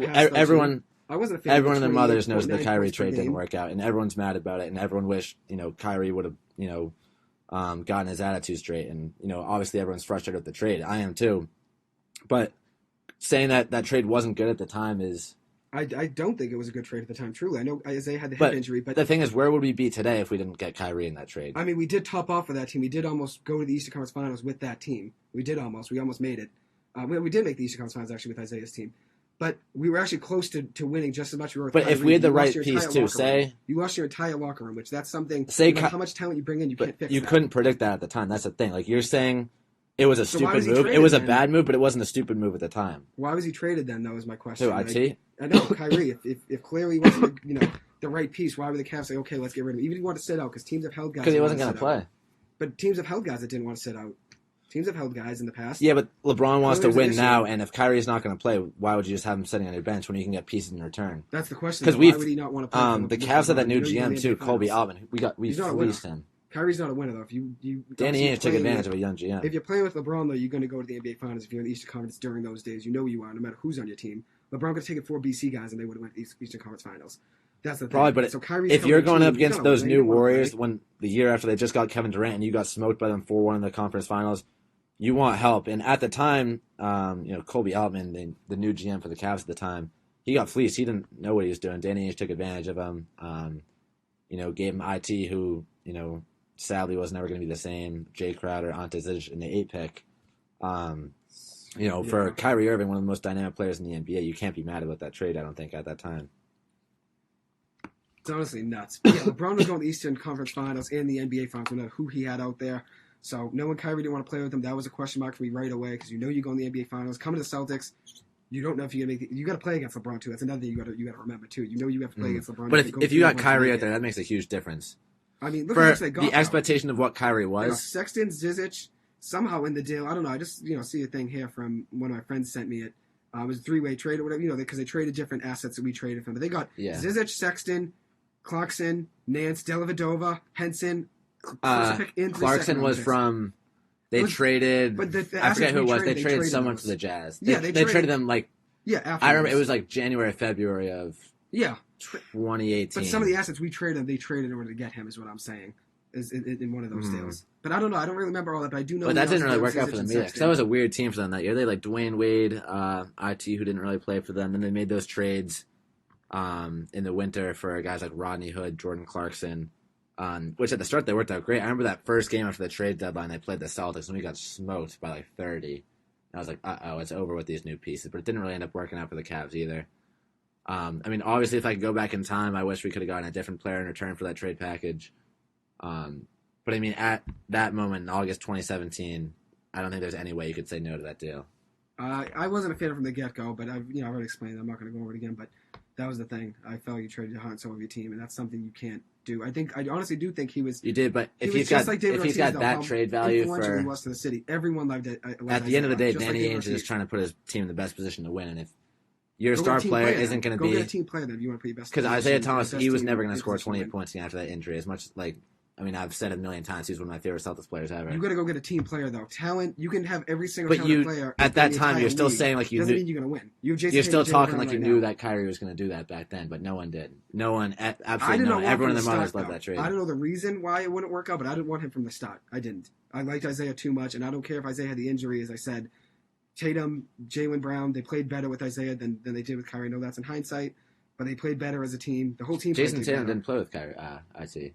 Did he not? Okay. No, he was after IT. Jaylen Brown did. Regardless, also Jaylen Brown probably fed off of that. Obviously, Tatum and Isaiah. Jaylen Brown's 1 year with IT was the year that Jaylen Brown scored 6 points a game his rookie year. What I'm saying is though, he's playing with a team leader, and obviously having that as a rookie, having a young guy like Jaylen Brown. I still think Horford is the locker room leader of that team. I think Isaiah. If you had to name a captain, I think it would have been Isaiah of that team. In terms of a game captain, but I guess to the locker room, you see guys. Talking the way they talk in the locker room. I wish he played with Isaiah. Maybe it'd actually be a good team right now if he did. Hopefully, but hindsight's 2020. So you could have traded that package for just about anyone, like you said, Paul George, Kawhi Leonard. I didn't want Kawhi Leonard at that time just because it was so risky at the time. He was holding out from the Spurs. Best defensive player, and he had the weird knee issue that no one knew what was going on. We had no one that covered LeBron though. That's another thing. He wanted to cover LeBron when they played in the NBA. Finals, but that's what I said. In hindsight, Kawhi would have locked. He could have played with LeBron. We probably would have won a championship with that team if we had the same team, but with Kawhi instead of Kyrie. But obviously, it was impossible to know that at the time. And Kawhi Leonard, that was such a question mark around a situation.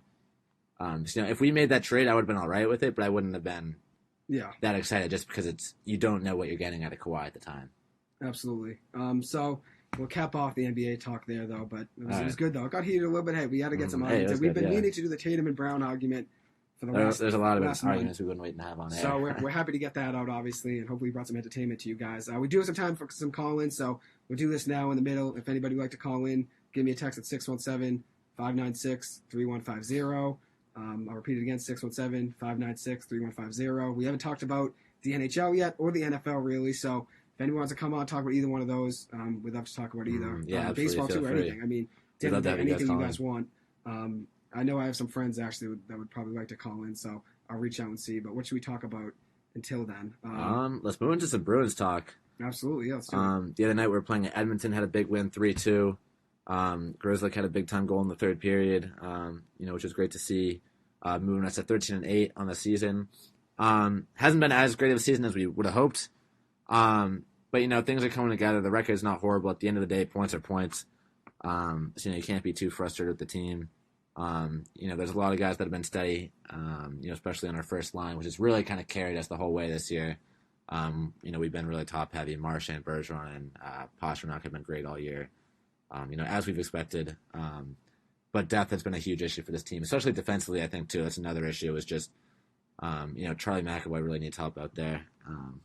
Absolutely, yeah. Because it's just kind of him. You trade McAvoy maybe for some defensive if you could. But, yeah, we're 13-8-2 right now. The Bruins have been led by, as you said, Bergeron with 20 points, Aposto with 20 points, Marchand's at 25.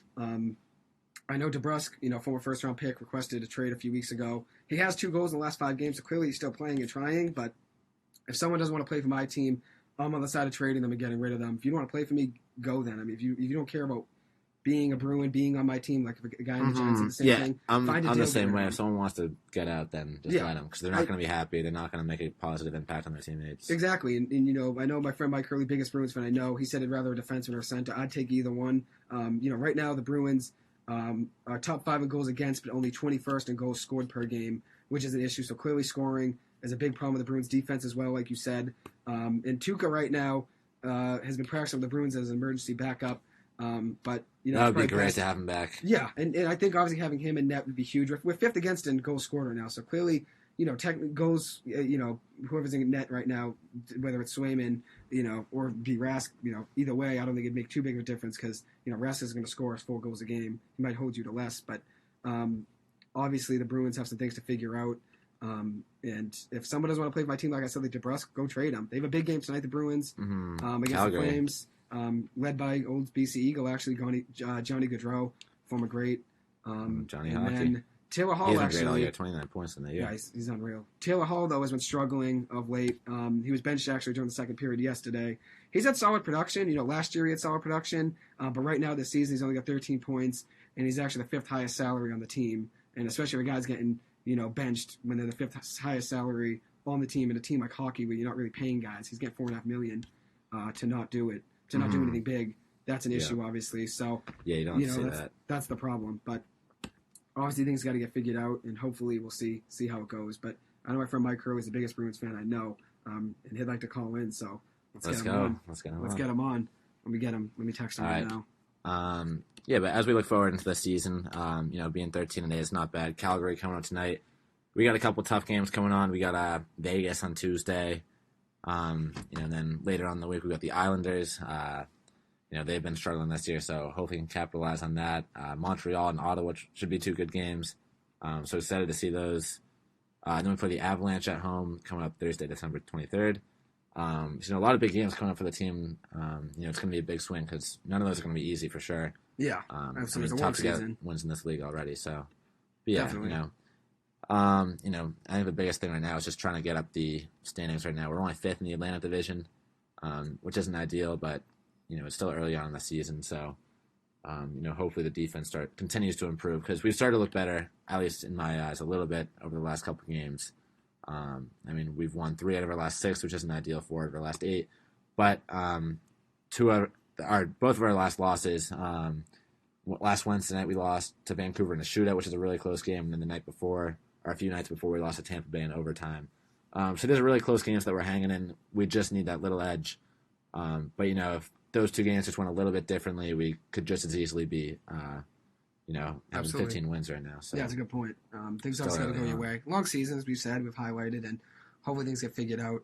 So let's get Mike Hurley in. I'm going to give him a call right now. Could use his insight. Obviously, he cares about the Bruins more than anyone. He's a huge Bruins fan. He knows everyone in the NHL. He knows everyone. Those third-line guys on the Islanders that our friend Dan's actually a fan of, and Mike knows them all. So shout out Dan. Let's call him in. Here we go. Call him right now. Let's get it. Here he is. We got Mike Hurley, sports guru from South Boston, on. This kid's a legend. And he knows every sport, too. So having him call in is a pleasure. Thank you for coming on, Mike. Appreciate it. What's going on, Mike? This is great. This is good. I enjoy the Celtics talk, even though I don't watch. I appreciate it. Yeah, where do you stand? We need your intake. Yeah, we need give us a quick 30-second insight on the Celtics. Whatever we talk about, you can mention anything from Tatum and Kyrie to Jaylen Brown to where we stand right now to the 80s. It's supposed to be for entertainment's sake, and I haven't really watched. I haven't watched the Celtics since Isaiah Thomas got traded. You've watched some games with Terry, but after that little run, I mean, they've just never. They can't win. They just don't win. Mm-hmm. They're not that fun to watch. It's brutal. Yeah. Yeah, I can't disagree with that. That they haven't been that fun to watch. Especially just offensively. Now you see Tatum with a couple highlight plays per game now, but that's really it. There's nothing really exciting to see on offense, at least. I mean, Allen Iverson on the Sixers used to have highlights too, but he actually took his team to the finals. Hasn't happened for the Celtics. No. Yeah, 2018 was close, but yeah, we played a lot more team ball back then. Yeah, absolutely. That's the problem. Well, let's have some talk about the Bruins, though. Well, everybody knows the Celtics pay rent to the Bruins, anyways. You beast. Boston guy. But I heard you guys mention Hall. Yes, Taylor Hall. Yeah. Biggest disappointment on the team. Really? 13 points. I know it's not great, but you guys have more. I think. $6 million a year. Yeah, 4.5 base salary is a lot. He's playing against non-checking lines, and he does the same move every time. Tries to fly up the boards. He gets squeezed off by third-pair defenseman. The guy's he's too predictable. He's got talent, but it doesn't show. He's doing the same thing every time. It looks like we just called him up from the Maine Mariners or something. Probably yeah, he has had a tough year.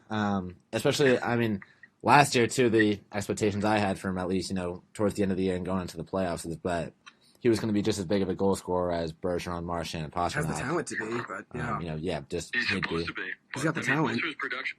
I think you guys, we might be able to get some input from a fellow BC alumni in New Jersey. Easy E, get him on, kid. Where's he at? I'll add him to the call. Big dispute about Taylor Hall. People always say he was MVP. He didn't deserve it that year. Should have been Claude Giroux. Punched his team into the playoffs. Scored a hat trick the last game of the year. Taylor Hall got his team in, but most of his production was on the power play. He can't even crack the lineup for the Bruins. He's on the second power play. He scored a point last game, but he was benched. He played fourth line minutes. You got Jake DeBrusk, who doesn't want to be on the team, still played 5 more minutes than him. It's nonsense. Yeah, that's nuts. Especially how much we're paying him too. It's nonsense. We can just use that. I mean, that money would be so much more well spent on a defenseman or something. That's what we really need most right now. 4 years, $6 million a year. Nobody wants to pay him that much. He does this to every team he's on. It's kind of sad. It's true. He had 2 goals for Buffalo before he came to the Bees. He scored a couple for us, though, right? He has solid production. Who, Taylor Hall? Yeah, didn't he have some solid production toward the end of last season? Yeah, I mean, David Krejci scored a few goals off his stick. Missing him, yeah. Maybe you can get me out there. I'll tap a couple in. Get Easy E. Should I call in Easy E right now? I'll get him on. We could get him on, yeah. I'll answer the call. The Bruins. Hold on. I've got young guys crack the lineup with a hard cap league. The salary cap is... Missed what you said there real quick. It's not like a luxury tax. Oh, yeah, the hard cap, yeah. It's not like the MLB where you can do that. The NBA one works, but you can get max slots or whatever. NFL, you can mess around with the money. But in the NHL, once a guy's signed, it's either you buy him out or you trade his salary in a dump. Yeah. Like we had to do with Backus. We had to trade a first-round pick in that one.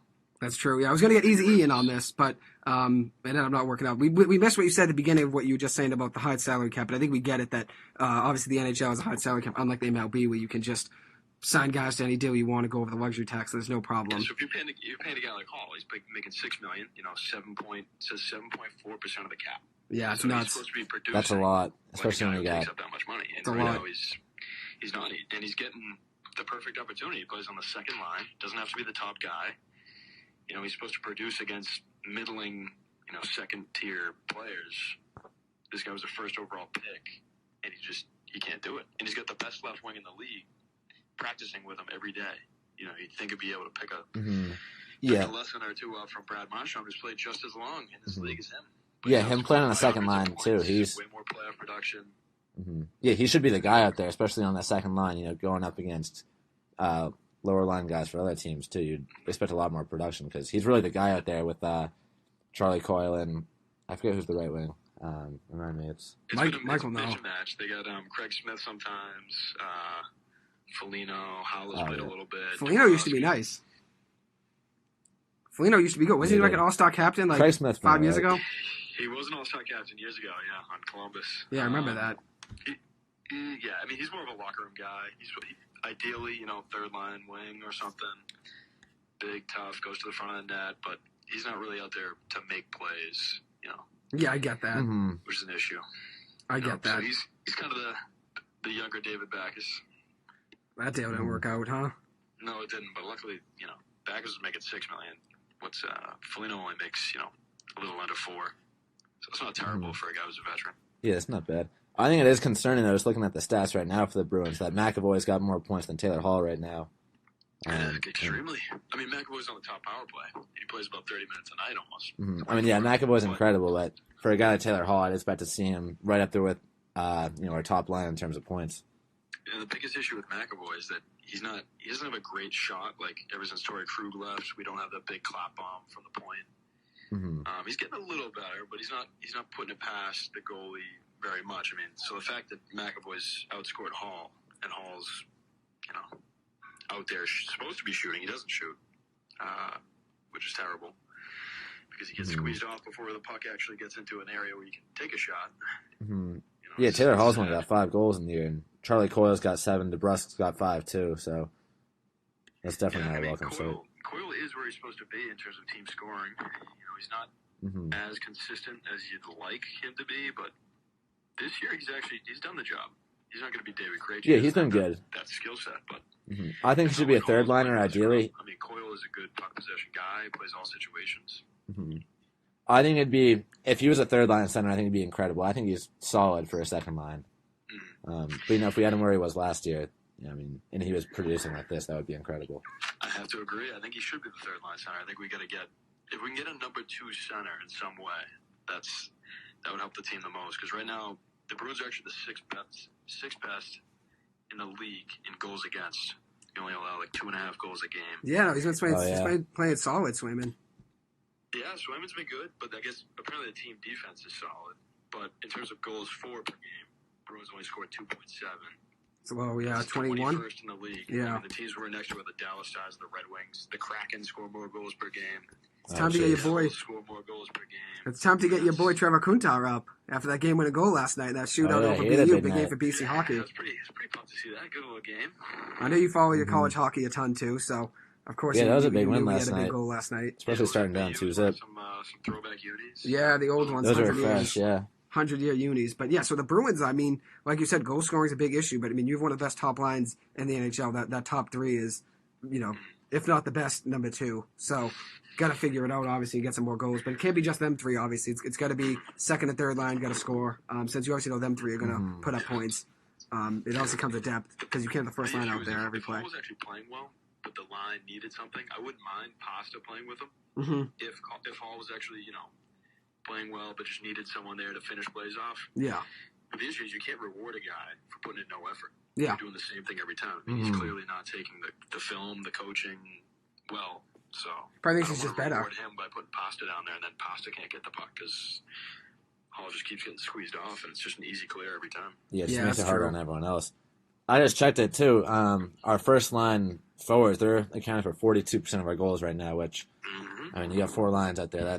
You can't be having that if, especially as, the season moves on, we look towards the playoffs. Things that you have figured out, you're right. I mean, if we even get in the playoffs at this rate. They should be making 42% of the cap. Yeah. Yeah, no more Taylor Hall making all that money, huh?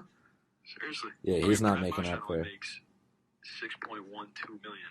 Bergeron makes what? Twice as many points. Why does he have twice as many points? I know. That's nuts. What does Bergeron make, though? I mean, he's not making it. Bergeron's 6.87. And Hall's still, comparable, right? His salary is the high watermark, but you guys already know McAvoy signed for $9.5 next year. Yeah, big deal. He's worth it. I mean, yeah, he is. I think can't afford to let him go. It's Sweeney's only good draft pick besides Swayman. Yeah, true. Yeah, how do you feel about McAvoy out there? How do you feel about DeBrusk? I mean, I think DeBrusk is just a poor man's Taylor Hall, or maybe Hall's a poor man's DeBrusk. He makes either way. Money, but yeah, money, that's an issue. They play the same type of game. I mean, they have skill, they have speed. Supposedly Hall can shoot, but I haven't seen it. And they just sort of do the same move. They don't like to get inside. They don't like to take the physical beating. And if they're not scoring, you don't see any effort. It's not like they're, Bergeron on defense. So this is supposed to be providing some offense. It just doesn't happen. Mm-hmm. Although, hey, DeBrusque potted a couple goals. Hopefully that boosts his trade value. Get him going.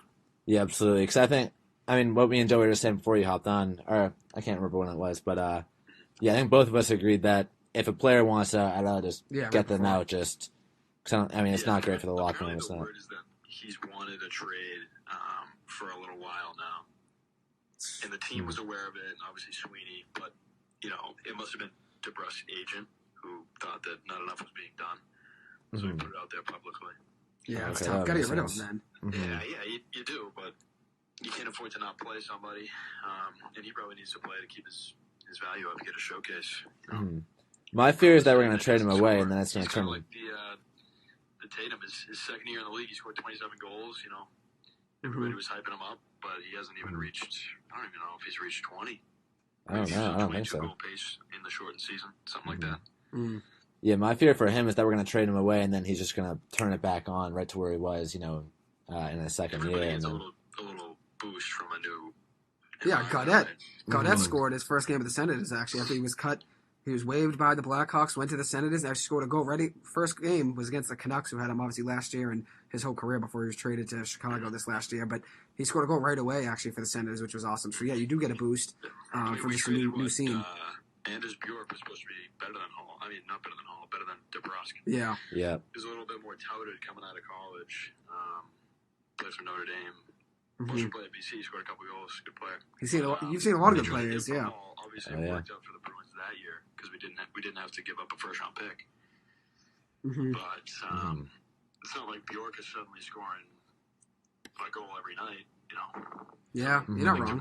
He's probably, his ceiling is like second line, probably like a 50, I don't see any way that he comes into a team. You should be able to replace that through drafting, but we just haven't done it. Yeah. We've got nobody pushing. Mm-hmm. I like your idea that. All the guys we bring up, they play fourth line. Mm-hmm. I like your idea that if we are going to trade DeBrusque anytime soon, that we opt for a center because looking at their production right now, it's really just Bergeron and Coyle, and then third and fourth line guys aren't really doing much. Fredericks, he's looked okay, but he's you can't really play him in all situations. Mm-hmm. He was a first round pick, but he really profiles as like a third, fourth line guy, which that tells you about the drafting, right? I think he just needs in the second or third or fourth round. Just trade that first round pick if you don't like anyone there. Get something. Skill. That's what you go to the eye test. The eye test, right? Yeah. Use it. All right. We go to games. We know who's good, who isn't. Yeah, Sweeney's done okay with the goalies, but look, Vladar, he's playing on the Flames. Darth Vladar. Game I went to yeah. Yeah, it was a tough one. Darth Vladar, the GOAT. I've been pretty happy with Swayman. Olmark scares me a little bit when he's in that. But I think Swayman's been all right. Olmark there, but Swayman's heavy pay too for backup. Swayman, Vladar, and save that $5 million for a defenseman. Mm-hmm. Yeah, if Raz comes back, that'll happen. You could happen. afford if you give up DeBrusque and Olmark, those two salaries. That's like $8-9 million almost. They'd be saving a lot. You could go to work. Could have been Jack Eichel right there if you really want him. Yeah, that can get us an elite defenseman or center right there. Elite player, in general, definitely. So hopefully they make some moves. Maybe make you as GM. Should make me the commissioner of sports in general. Improve these leagues. Hey, the guru. You know what I'm talking about. I highlight you as the guru. Actually, at GM talk though, Canadians got the guy Jeff Gordon. He drafted Brad Marchand. He traded for Chara. He got Luch. Wow, got a whole squad. GM for the Bruins when he was here. A lot of that team. Going to the rival though. How do you feel about that? Going to the top right. It's a little scary. But who knows? They might not like him up there. I don't think he speaks French. that'd be a question mark, huh? It's a turnout for them. Hey, I speak French, though. You know that. I'm fluent, so they could sign me. Get you up in the front office. Yeah, I'm fluent. Get you in front of the TV. Right? 5 years of it. Might as well. Maybe move the Giants to Montreal. 5.5 years of French. Yeah, probably could. 5.5 years of French. They could use me, I guess, in there. I could talk to the players, too. Put me in the locker room. The only other thing the Bruins can do is if you trade DeBrusque just for, like, picks or prospects or something, save the salary cap and then try to buy a guy at the deadline. Problem is you have to make it and be in contention at the deadline to really be buyers, which if you have Bergeron, Marchand, McAvoy, you should be. Mm-hmm. I don't want to see them just trade DeBrusque for, a prospect or something and then sign Rask with that money because I think that's useless. Like we said, the team does pretty well goals against wise. I don't think you need. What is Rask going to do? He's not going to make the team score 2 more goals a game. Yeah, you're right. That's a good point. Yeah, I think it would help marginally, but yeah, I mean, Kansas is the biggest issue right now is if you putting in play goals in the net. Ideally, he gets going. And actually, Olmark had a really good game against Edmonton. You can argue that he stole that game for them. True. He had to kill off a bunch of power plays. It's true. You got Draisaitl and McDavid out there. Draisaitl the GOAT. But, yeah, well, did see Bergeron and Marchand hook up for a shorthanded goal against them, so. True, yeah. Hey, you got that at the end of the day, but that's it. Yeah, so, Mike, while you're still on, if you're picking your East and West champ and Stanley Cup champ right now, who do you got? East-West Stanley. Well, the Flames, actually, out of the West could be all right. Could be a good team. They'll probably be buying at the deadline, too. I think they might be first in the West, so I think I like the Flames right now. All right. Who in the East? East, we haven't played everybody, but, I mean, Tampa's obviously got the best decor, big-time goalie. Kucherov, all of them, Stamkos. Yeah, those guys are hurt. Yeah, they have. Vasilevsky. They have scoring left I and don't right. see them three-peating, though. It's a long run, so I think the East is still open. Tampa's certainly probably the best team. Florida Panthers are good. Maybe I'll throw the Panthers in. All right. That would be a good matchup. I respect that. Maybe Spencer Knight will get some minutes out there. Hopefully. Yeah. Over Bobrovsky, they might try to trade Bobrovsky. Oh, really? He makes like $10 million. Yeah, he makes like $10 million a year. Oh, wow. And they like Knight, from what I've heard. Yeah, Spencer Knight's been great for them. Coming in last year, what did he have? He shut out the Lightning, or shut out someone in the first game, didn't he? Hey, you got. And then he had he had a great game in the playoffs. He won his first playoff game. He was still taking finals during that. Like 1 goal and then had 59 shutout minutes or something. Yeah. Hey, you got Easy awesome. E. Easy E, the GOAT. In your argument, he said the Minnesota Wild's number 1 in the West. Just got the text from the GOAT. Shout out Easy E. Let me pull the standings then. He just texted. He texted, say in the Madden Goats group chat. He did. Shout out E, as I said. The kid's the GOAT. Let me see this. This could be fake news. Go Flyers, right, E? He's a big fake news guy. But yeah, so he's refuting you there. You gotta fight back, maybe. Minnesota? I don't know. Calgary? Minnesota. Oh, okay. They got a few more points. That's true. All right, E's right then. Here we go. He's 1 for 1 on the day. I guess he's right. Minnesota. Okay. Wow. A surprise. Most exciting player. We could have got him. Oh yeah. It was a late first round pick. You hit it, yeah. You hit it right. Pastrnak of that team. Well, he's not quite as good, but he's getting there. Could be, but yeah, he was Lamb right. is still a solid pick though. They've looked good all year. Definitely, but yeah, it's true. But Mike, hey, thank you for coming on. Really appreciate it. Appreciate it, Mike. It was a pleasure as always. There was some college football takes last week I thought were pretty erroneous. Let's hear one. Yeah, give us a hot take. Bring it up. Give us a hot take. Clear the air on this. Okay. So, Georgia Bama, there might have been a little gentleman's bet last week. We did bet. My way. We did. But here's the issue. Bama now, winning that game, they get in, first seed, whatever, but Georgia, that loss is going to motivate them, and they got the best receiver in college football, George Pickens. George Pickens, the GOAT, yeah, picturing. George Pickens, he only got the ball, 2-3 times, had a big catch. Yeah, not many targets, yeah. They'll get him more involved. They gotta. They'll be way more involved. That's our boy. Bama will be able to cover him, so if you're looking for explosive offense in the passing game, if Georgia can get the ball to him, I mean, he's 6'4", he's elite. 220. The guy's, he's a beast. He's elite. Their running game was good. Bama couldn't run the ball. They were running the ball by No, the they end couldn't. of the game. They couldn't really run the ball all year though. Their whole so offense has been. It's going to be a one-dimensional Bama team versus Georgia. Hopefully, having a better look at what they need to do to stop that big, explosive offense. And what's his name? Yeah, Georgia's secondary's got to step up if they want to win that game. That fumble turned around in the red zone. Could have been a different game. Yeah, that was a tough play, tough call. Would have bounced right to him. Georgia's got to stop the deep ball though, because even without Maggie, Bama's got their wide receiver room is just ridiculous. Yeah. Yeah, but what do you got in that matchup though? So you got Bryce Young had like 420 passing yards. I think it's going to be Bama Cincinnati. Bama Georgia again. Okay. I think that Michigan Georgia game is actually going to be good. Yeah, I'm excited for that one. I think that should be close too. Hey, what about Brock Bowers though? The GOAT. He had a great touchdown. Trucked a few guys to get to the end zone last week. Oh yeah, that guy, he's good. But once you get Pickens going, he's the answer. He's that guy that you're going to have to put a lot of attention Zamir on. White. Mm-hmm. Zamir White's good. Cook, the little running back, he's a beast. Yeah, he was pretty They solid. got, 3 good running backs on Georgia. McIntosh too, yeah. It's just the Yeah, quarterback McIntosh, there is not Zamir White. quite as dynamic. Walk-on guy, though. Yeah, I'm honestly not that big of a fan of Stetson Bennett. I don't really know what's going on with JT Daniels, but JT Daniels, he's supposed to have more talent, but yeah, I think they should have him up there. I think he gives them a better chance of hanging with a team like Bama in terms of putting points on the board.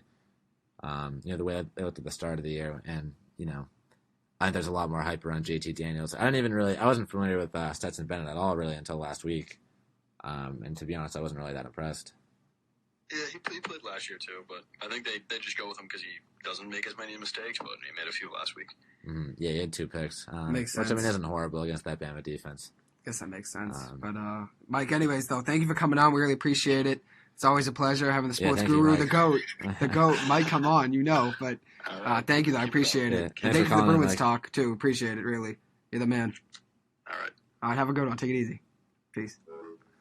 All right, that was great. Yeah, that was dope. That was great having him come on. Bruins talking. Sports guru. Got to go over our bets from college football, the CFP last weekend. Yes, we highlighted some things, some of our predictions, which was good. And then now we have some time. I mean, if anybody else would like to call in, we do have 9 minutes. We're going to do some hot takes right now real quick. But if you'd like to call in the last 5 minutes, give me a text at 617-596-3150.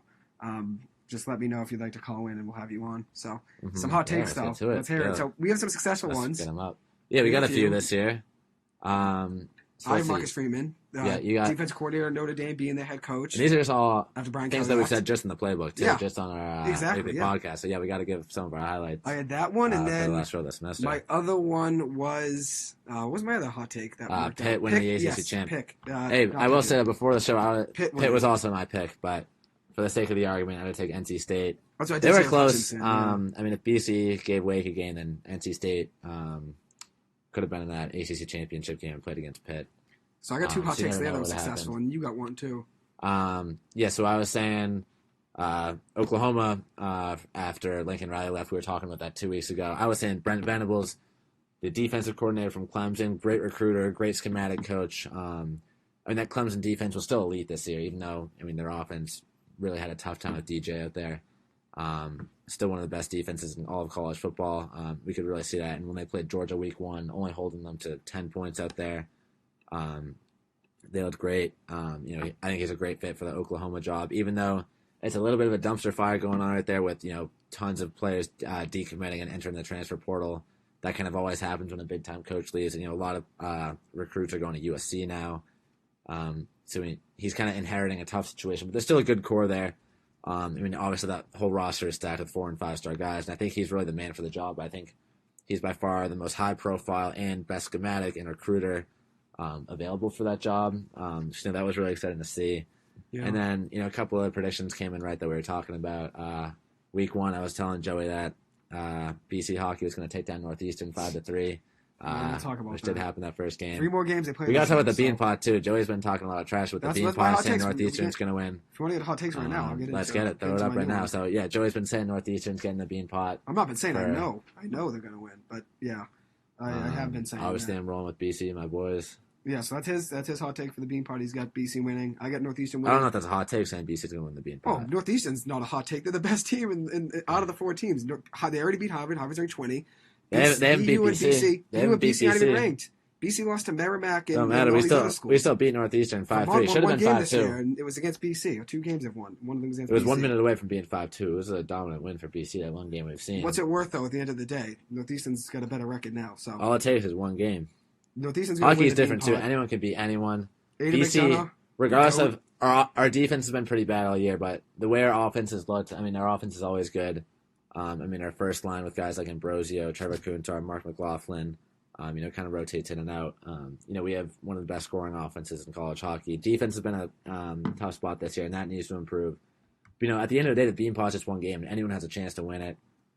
We saw BU. They played They gave us a good game last night. That was a fun one to watch with us winning in the shootout. Northeastern's been good. Harvard's been good this year. Well, these have been the best. So at the end of the day, I'm really excited to see the Bean Pot. But it's really anyone's game. It's just who's hot on that given night. So I got Northeastern. That's my hot take. Northeastern winning their 4th Bean Pot in a row. Led by guys like Aiden McDonough, 13 goals. He'll probably go to the NHL after this year. The Canucks, very lucky to have him. One of the best snipers in all of college hockey. Jordan Harris, great defenseman, probably the best in all of the Hockey East. And then Devin Levi, the best goalie in the country. So Northeast got the best in a lot of categories. Devin Levi right now, best save percentage in the country, and has 6 shutouts in 18 games, which is elite. So not bad. But they've had a great season. if we're going BC versus Northeastern, was he in the BC game? He was there, but at the end of the day, though, he heated up. Now he has 6 shutouts. BC, if you want to have that win, have that win. We have 13 other games. If one, I'll give you that one. I do have Northeastern winning the Beanpot. That's my hot take for that one. And then my other hot take, this is a long-term one, but I got Daniel Jones. I know every Giants fan has issues with him, thinks he's the issue, which I've explained. Go check out our AM segment on Spotify from week 6 of the Playbook from Wednesday night. I don't think Daniel Jones is the issue at all by any means, but I do think with the new GM, because I think Gettleman will be gone, I think the new GM may give Daniel Jones one more year and Giants fans will get their wish. He may be gone. I do think, and Derek Carr is 1 year after his Raiders deal, and I said this without knowing anything about Jim Plunkett's situation when he left the Patriots in the 70s and went to the Raiders and won 2 Super Bowls. I got Daniel Jones leaving the Giants after one more year, which I don't want him to leave, but I think, the new GM may move on. And he'll end up as a Raider. Derek Carr will be gone. He's going to win 2 Super Bowls in the Raiders. That's my long-term hot take. All right. That's hard for me. I could see him going somewhere else in 2 years. I don't know what the Super Bowl is, but regardless, I'll give a couple of my predictions for this year. Right now, my NBA champ is the Golden State Warriors. Stephen Curry is playing at an elite all-time level. It's almost like, it's 2016 all over again, the way he's been shooting and carrying his team. The Warriors, obviously one of the best teams in the NBA right now, second behind the Phoenix Suns. I just think at the end of the day, what's going to lift them over the Suns is that firepower with Steph Curry, and then hopefully Klay Thompson coming back. You've seen the way the two of them play together. It's just unstoppable. Yeah, they're great. But yeah, so with Steph Curry and now they're 21-4. Had a real close game against the Suns a few weeks ago, and then actually last Friday night, they beat the Suns at home, 118-96. That was a great game for them. Chris Paul, DeAndre Ayton were all playing. They looked solid out there. No Booker for them that game.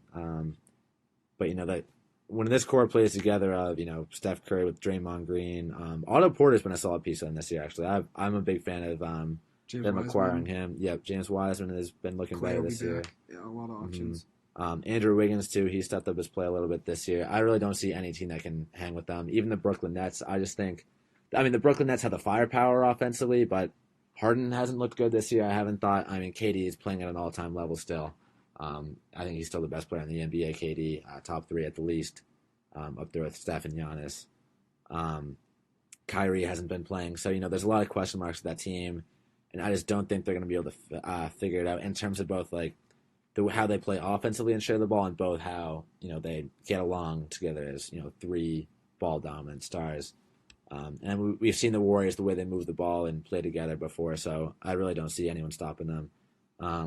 If I'm giving a final series prediction, I'm going to go Warriors-Nets with the Warriors in 5. Warriors in 6. There you go. All right, so we got the NBA Finals. I'm going to do the Super Bowl real quick. I got the Packers over the Ravens 34-26. I explained why the other night. I know we only have a minute and 45 seconds to go, so I won't explain, but I got them Packers over the Ravens 34-26. I gave mine last week. I gave all my explanations. I got actually the Pats going over the Chiefs in the AFC Championship. That's going to be a close game. I think that can go either way. And then the Pats and the Bucks re-meeting in the finals. I just think that's kind of destiny. Tom Brady versus old team. Mac Jones versus Tom Brady. Brady versus Belichick. Kind of that whole storyline coming together. And there's no way I can root against my Pats. I think they're in a position, if they keep playing the way they're playing right now, to go out and win a Super Bowl. Obviously there's teams like the Chiefs and the Bucks that probably have higher odds, but the Pats are right up there right now, being first in the AFC. The way they look right now, the way the defense has been playing, we've had close games against the Bucks. That was, we only lost by 2 points that game. That we were right there. I really think we can beat anyone, and that's why I got the Pats going all the way to the Lombardi Trophy. Yeah, I had the Packers over the Bucks, and then the Ravens over the Chiefs. So in the NFC, I had the Bucks over the Cardinals. I was close for me between the Cardinals and the Packers, but I think the way the Cardinals are playing this year too, they're playing at an elite level. Their offense has been so explosive, so that's been great. Definitely. But yeah, I guess it's 2:59 now, so we'll start to wrap things up a little bit. Thank you guys so much for coming out and listening. We appreciate all of you. It was really great to be able to, share this time on the FM radio. getting a little Saturday special for our last show of the semester. Absolutely, yeah. So thank you guys so much for listening to our AM segments this whole semester too. It was a pleasure, and having it be an opportunity for us to cap it off with this was truly a gift. So thank you so much. We'll be back next semester too. We'll definitely be back. Yeah, we'll be running it for sure. Probably Wednesday nights again, same time, 7 to 8. I just want to give a few quick shout outs. Shout out to Mike Brennan, Mike Hurley. Thank you for coming on. Appreciate it. My boy Steven, my boy Timmy, and Matt. Thank you guys for listening. And then also my boy E also tuning in. And Mark Walsh Music, can't forget him. Go check him out on Spotify, Mark Walsh. Check out Time Zone with Fat Hosey and Reappear, both elite songs and in the future of the music industry. Sure. So please listen to them. And then thank you, my family. Got to thank my family for listening as well. Appreciate you guys listening this whole semester. And shout out the O'Malley's as well. I also just wanted to close by wishing everyone a happy holiday season. I hope everyone has a great holiday and is able to spend some time with family and friends, and hope everyone stays safe and stays well. Make sure to check out our Instagram, the Playbook with Joey and Zach on Instagram. And also in that bio on our Instagram, we actually have a mailbag to ask questions. So next semester when we come back, we'll be advertising that a ton for people to be able to ask a question if they didn't want to call in. Mm-hmm. Yeah, that would be great. Thank you guys for listening one more time. We've had a lot of fun with this semester, and it's been a great experience, and we can't wait to talk to you guys again next semester.